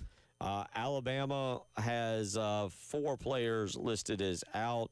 Linebacker Quay Russell, linebacker Jamarian Latham, linebacker Caden Jones, and defensive lineman Jeremiah Beeman. I did not do the research on those guys, to be honest, to see the impact of those guys. But I do not believe, correct me if I'm wrong, I do not believe any of the 4 are what we would deem as massive contributors. All contributors, but not massive. Yeah, Q Rasaw, he kind of plays that hybrid edge linebacker spot, which they call, it's kind of their star position. He's a big-time player, but the guy that stepped in for him, Nyanze Pierre, is probably their best pass rusher right now, so there's not really a drop off there. You'd love to have a second guy in that spot, but Pierre had 3 sacks last week against Tennessee, so they're doing just fine up there. Yeah, there you go. So, okay, just replace one dude with another dude. Isn't that a Bama thing? Yeah, that's things. Some things never change. 803-404-6100. We will look at the weekend that will be, and also the SEC has suspended a referee. Yes. What? Yep. We're taking this serious? Why now? Well, we'll get into that. You're listening to the Halftime Show.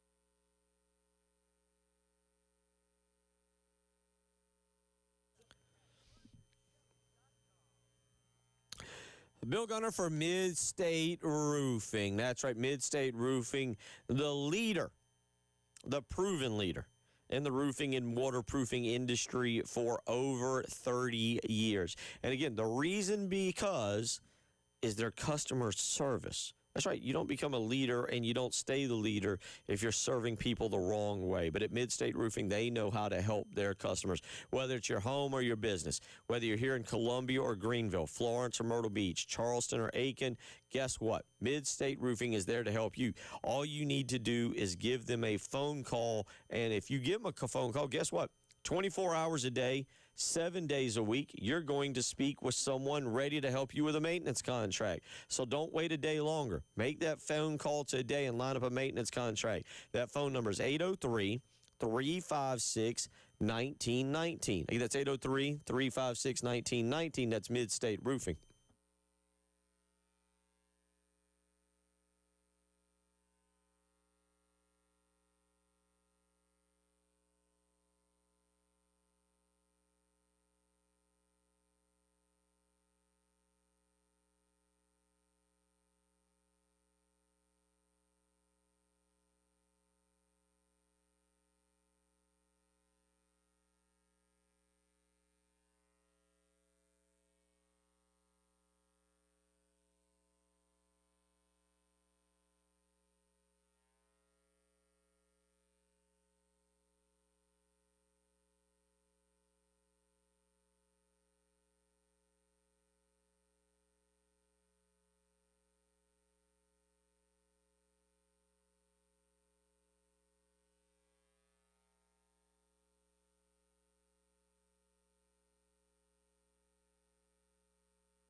$2.19 on your Thursday afternoon as we get you set for Friday, the weekend, all the good things that come along with it. Maybe some Halloween watching. Final weekend before Halloween. Yep. Make sure you got your candy. If you're already snacking on your candy and you got to go buy more, that's perfectly fine. We allow that around here. Tyler's doing it. Yep. I've somehow had a bag of Reese's that stayed in my fridge basically for the majority of the month. I'm a little surprised by that. Wow, and by the way, refrigerator Reese's are delicious. Phenomenal. Absolutely. Gives you a different experience there. Yeah. We have my wife this past weekend bought like a bag of the Reese's pumpkins, the Haribo gummy bears. So typically after dinner, couple pumpkins, little thing of gummy bears. That's kind of been I bought some hot chocolate yesterday, so we're kind of on that too. So yeah, we're fully embracing the sweetness of October. Yeah. Get in there and get yourself some candy and enjoy the month, and then get ready for Thanksgiving and all that comes along with that. And for those of you that have listened to me for 9 years here on this station, you know my feelings on Thanksgiving. There's not a happier person that will be at this station than I will be for Thanksgiving. And you've been talking about these Firehouse subs. Yes. That is there. You got to get there and try it out if you've not already.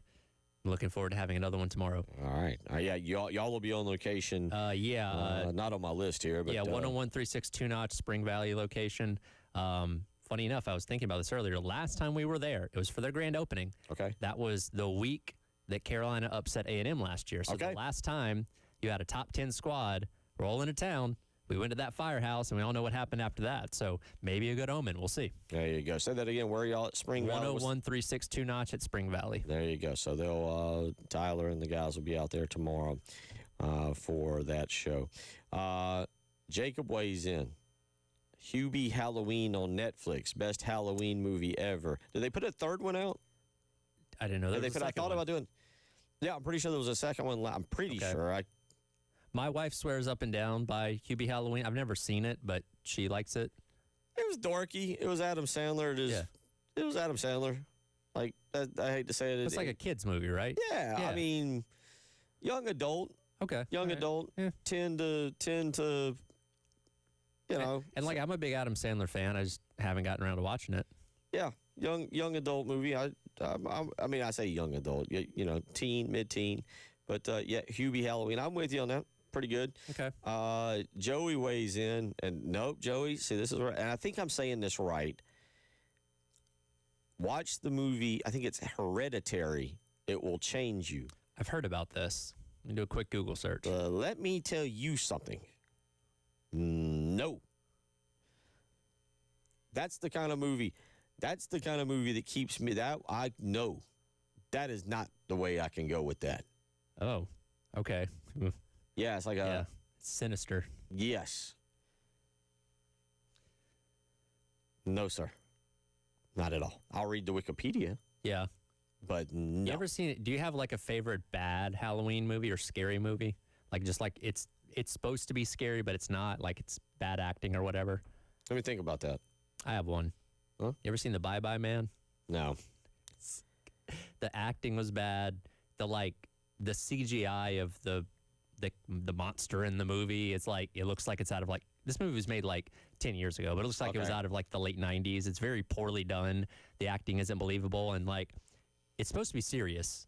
And I watched it, but it got to the point where it was so bad it was funny. So bad. So if you like really like bad acting and a bad story, I would recommend Bye-Bye Man, because that's just a very poorly done movie in my opinion that is funny more than anything else. I have to give this thought. I got to admit, I number one, overall, and again, people that have listened for a long time know this, I'm not a huge movie guy.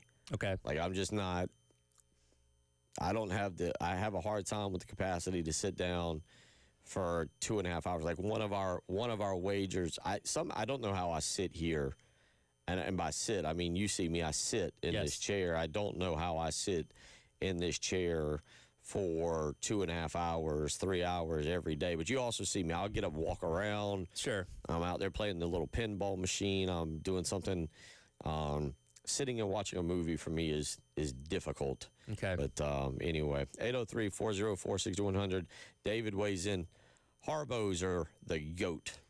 Is it Harbos or Haribo? I think it's Haribo. Haribo? Am I reading that? Yeah, the little Haribo gummy bears. Yeah. No, I know what you're talking about. It's quite delicious. Yeah, and that's the kind of gummy bears that we have. I'm quite a fan of them myself. Okay.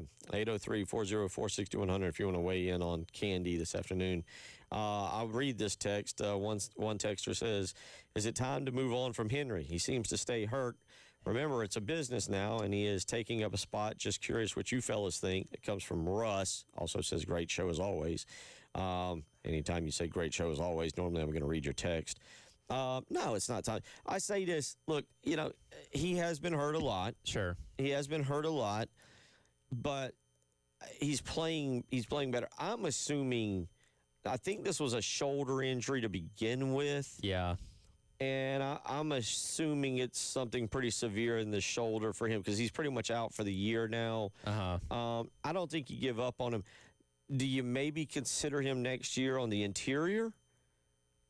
I don't know because you get your body. I had an offensive lineman tell me this one time. This is actually about 2 years ago when Vershawn Lee was playing center. Okay. Yeah. And if you remember, Vershawn Lee's having a good year. And they go to play Florida, and they move Vershawn Lee to, I think, one of the tackle position. I can't remember left or right. Mm-hmm. And what happens in the game? He gets hurt. Yep. And it's because, obviously, at the tackle position, you get more engaged with defensive linemen, and your body tends to get twisted in different ways. Now, this is what I'm told. Trust me, I'm not an expert. I'm just repeating what an former college offensive line player told me.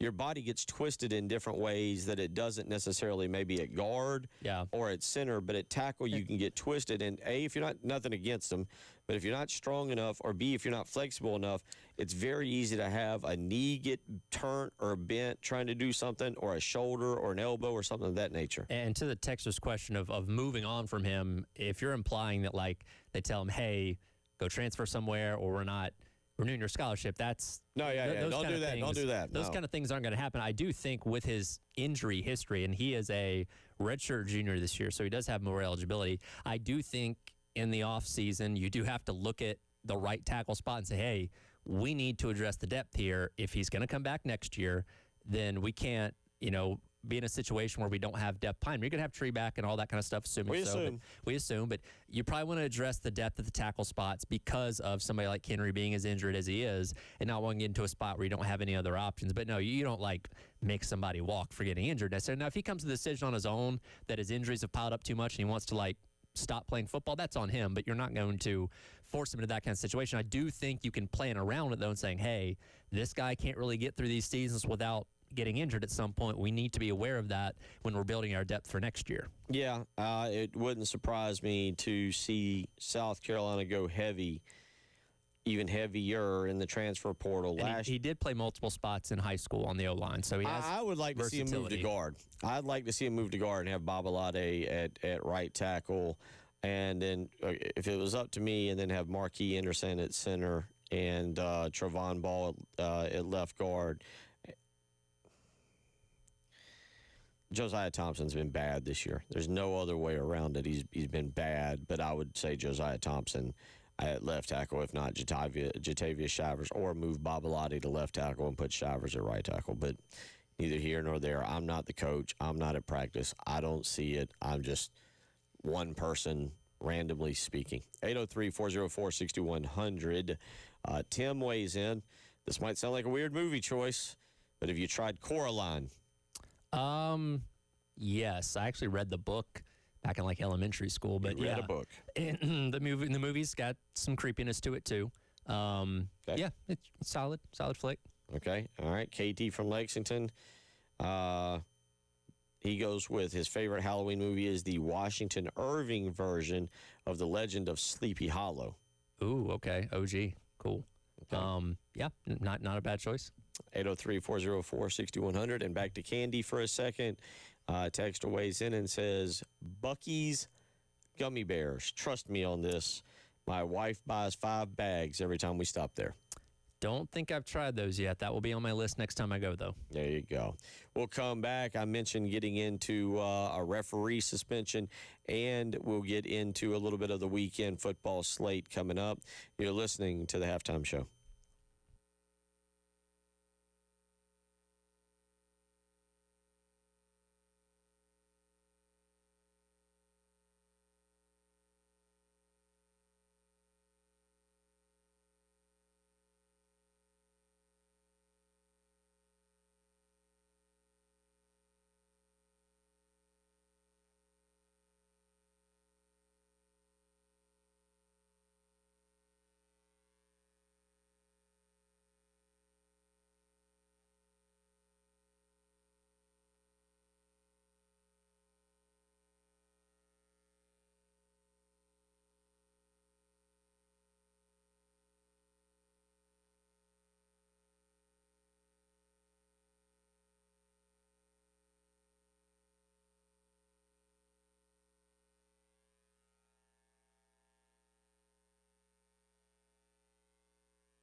whose brain I did put in. And you won't be angry? I will not be angry. Abby someone. Abby someone. Abby who? Abby Normal. Abby Normal. I'm almost sure that was the name.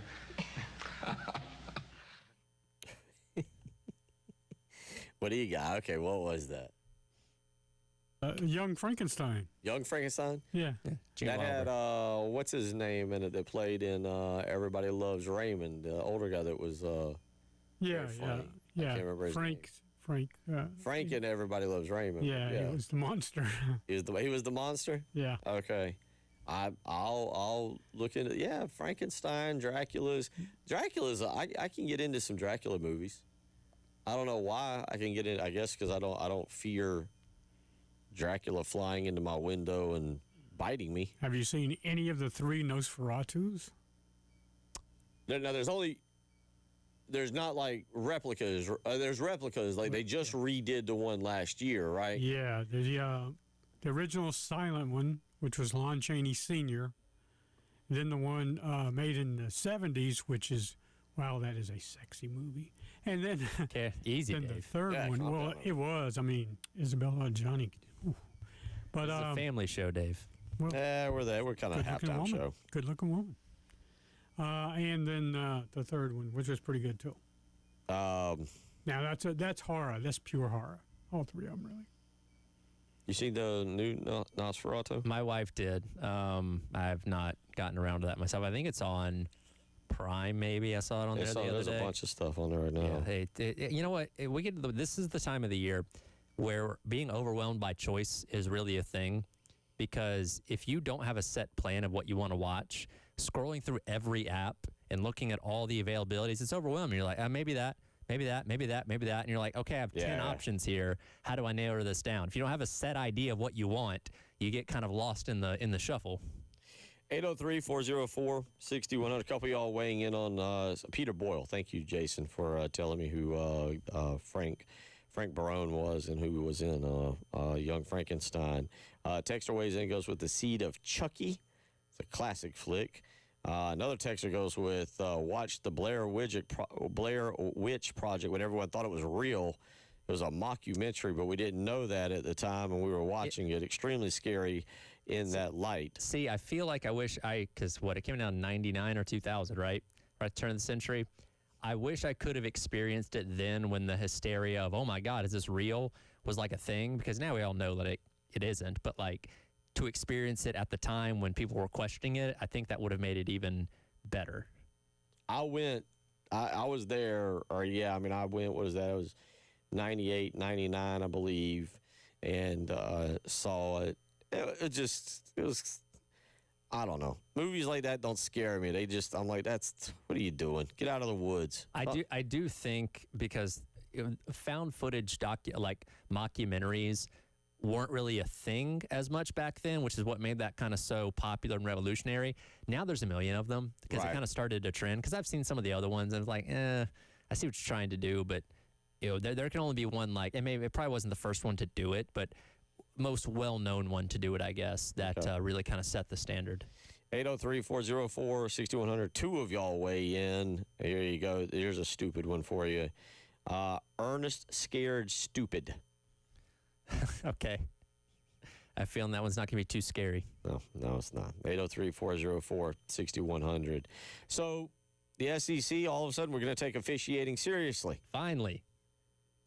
What do you got? Yeah, so if anybody caught any of the Auburn-Georgia game a couple weeks ago, there was officiating malpractice galore in that one. There was the controversial non-touchdown by Auburn right before halftime. Georgia and Georgia could have also been ruled to have a touchdown that play based on the player picking it up and running the other way with it despite not being down.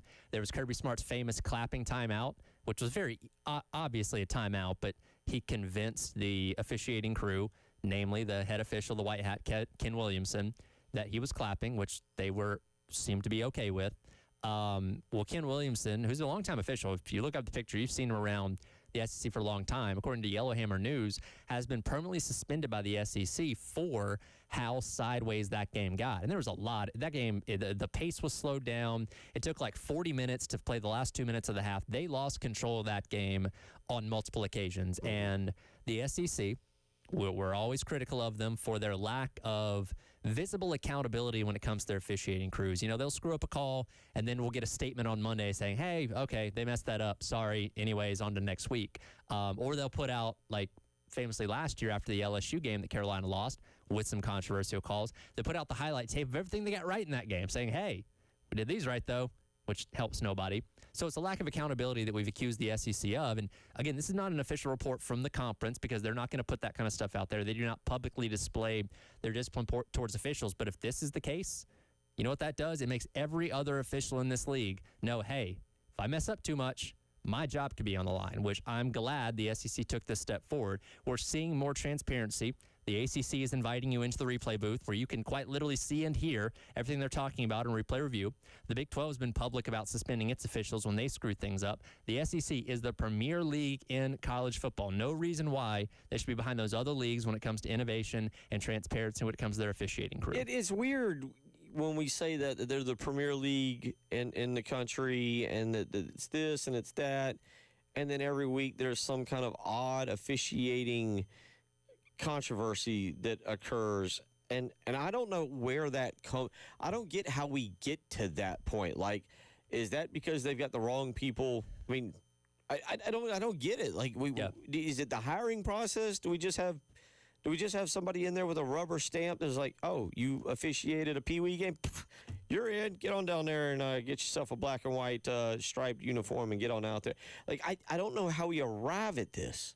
I don't either. And look, no college sports conference has full-time officials. And I get it. It's easier said than done by saying making them full-time. But you would think the SEC would be one of the ones kind of at the leading edge of that if they were going to do it, where these people, and you know, they can have jobs within the league office somewhere too, doing something else when the season's not going on, but dedicating the majority of their time to learning and understanding the rule book to make sure, and they're never going to be perfect. There's no such thing as a perfect officiating crew, no such thing as a perfectly officiated game, because human nature or human error is a nature of sports that we all just have to accept.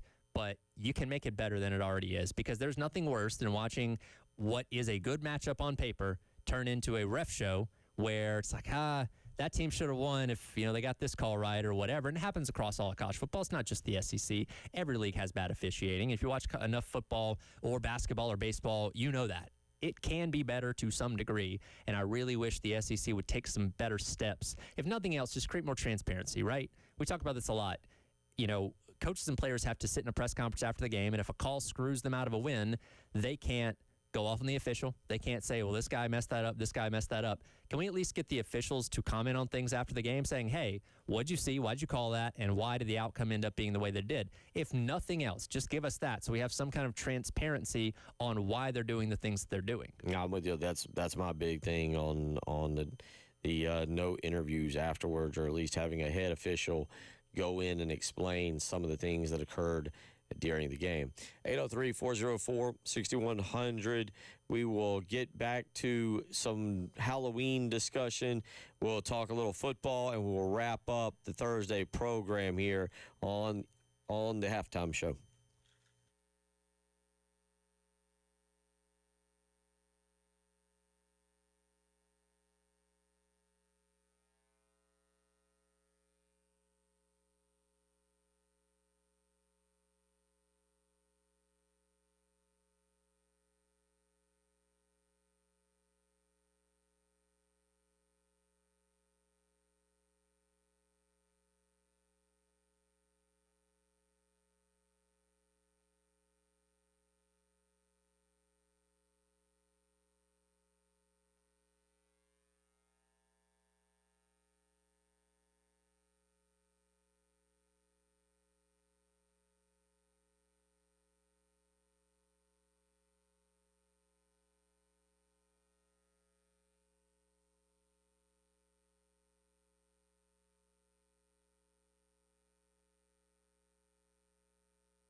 2:48. So we get you set for Jay and Terry coming up here. I've had to cut the air conditioner on for Jay. And so momentarily they'll be walking in and getting set for their show from 3 to 6 today. And then tomorrow, reminder, from 3 to 6, they will be out at Kreger Showrooms, 417 Hugh G Street. You can go by and grab a beverage from Savage Craft and snag some great food from Coyote Grill. Just stop by 417 Hugh G Street, hang out with Jay and Terry tomorrow. It's the post-game show, as we'll start you for the weekend getting set for South Carolina, Alabama. And again, our pregame show set for Saturday morning, 10:30 a.m. over at Jay's Corner. Y'all know where that's at, 1015 Rosewood Drive. Gamecock Game Day Live. Go by and hang out. Get yourself a little maybe brunch, maybe a mimosa or a Bloody Mary, and get set for what's going to be a beautiful day for the football game. We'll see. I know I've been negative. I apologize. I've been negative. I've been negative the last 2 days. I've been negative Nelly here. But we will see. I just, at this point, 7 games in with the offense, and I think a lot of people would agree that you just feel like we know what they are offensively, and it just doesn't, you just don't see how you're going to go against Alabama and all of a sudden it's going to change and they're going to go for 400 yards of offense and score, 24 points, let alone 28 points. And Tyler, that's why I told you earlier, I almost wonder if the biggest fear, you mentioned the end of the first quarter, if the biggest fear isn't, whoever gets the ball first, but if whenever Alabama gets the ball first possession, their first possession, they go down and score, and especially if they go down and score kind of in a 7 or 8 play drive and kind of make it look easy, if they go down and score and then South Carolina comes back out and goes 3 and out, or even 4 or 5 and out, and now all of a sudden you go, we're can we get to 10? Yeah. And even then you're going to know, well, Alabama's going to get to more than 10. How many do we got to get to? And that situation takes out a key element in this game, I feel like, which is the environment, right? We talk about Kalen DeBoer struggling on the road against unranked opponents where he's a heavy favorite. Carolina is a very good atmosphere when it's at its best. One of the best atmospheres in all of college football. And like I said, if they go out there, boom, boom, boom, 7, 8 plays down the field, score a touchdown, then Carolina turns around and goes 3 and out, the fans will be more occupied with showing their displeasure with their own team than trying to affect Alabama. And then again, who knows what happens? And they're not in as tough an environment anymore because more people are focused on what Carolina is doing wrong than trying to have an effect on Alabama at that point. I do wonder what the mentality of Alabama will be, because again, as we've kind of covered, Alabama comes into this game, I know that probably in August they had it circled. Sure. They probably had this one circled. Maybe they didn't have Vanderbilt and Missouri circled in the same manner, but you looked at it kind of like the LSU game. We knew this could very, very well be a monster game, 2 top 15 teams, maybe 2 top 10 teams. Game day might have been in line to be. There's just, a lot of things that when we do these weird predictions and we get all excited in August that we think. But I do wonder now that Alabama's come off of this juggernaut. And this is 4 straight weeks, Tyler. There's no bye in here. The bye comes next week.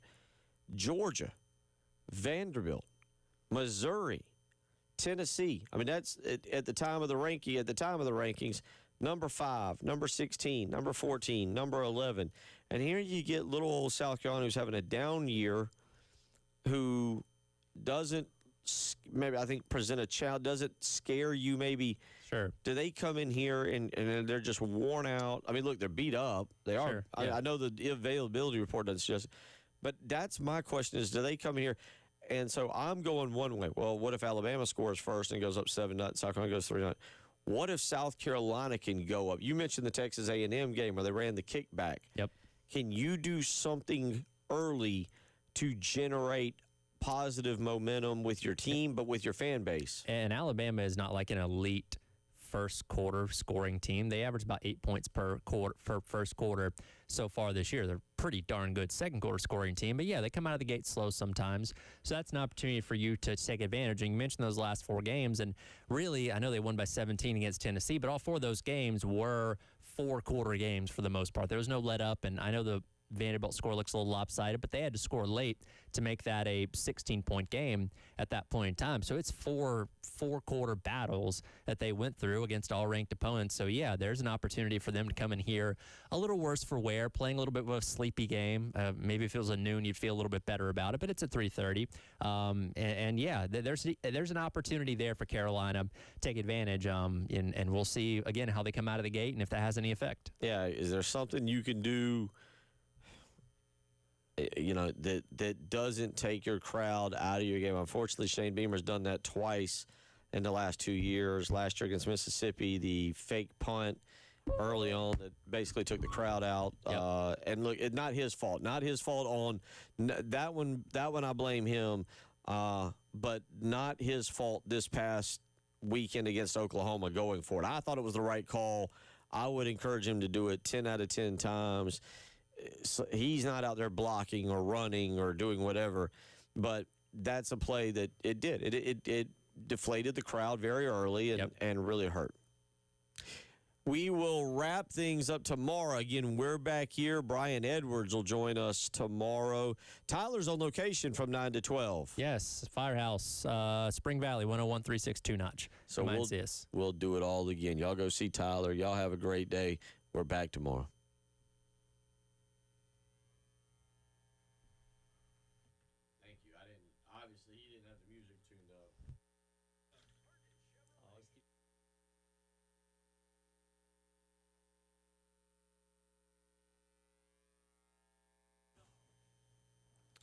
Bill Gunner for the Mortgage Guru, Jacob Crowder, First Palmetto Bank. You've heard me talk about Jacob Crowder. You know just how thrilled I was about 5 years ago to have him help me get that wonderful condo on the lake. The interest rate he was able to get me, the product he was able to put me in terms of being able to have a manageable monthly mortgage payment, the down payment. These are important things that you need to discuss before you just go looking for a home. So call the Mortgage Guru, Jacob Crowder, today and speak with him about what is available out there, whether you're looking to buy, whether you're looking to build. They got a no-nonsense construction loan that might fit your needs, or maybe you're just looking to refinance.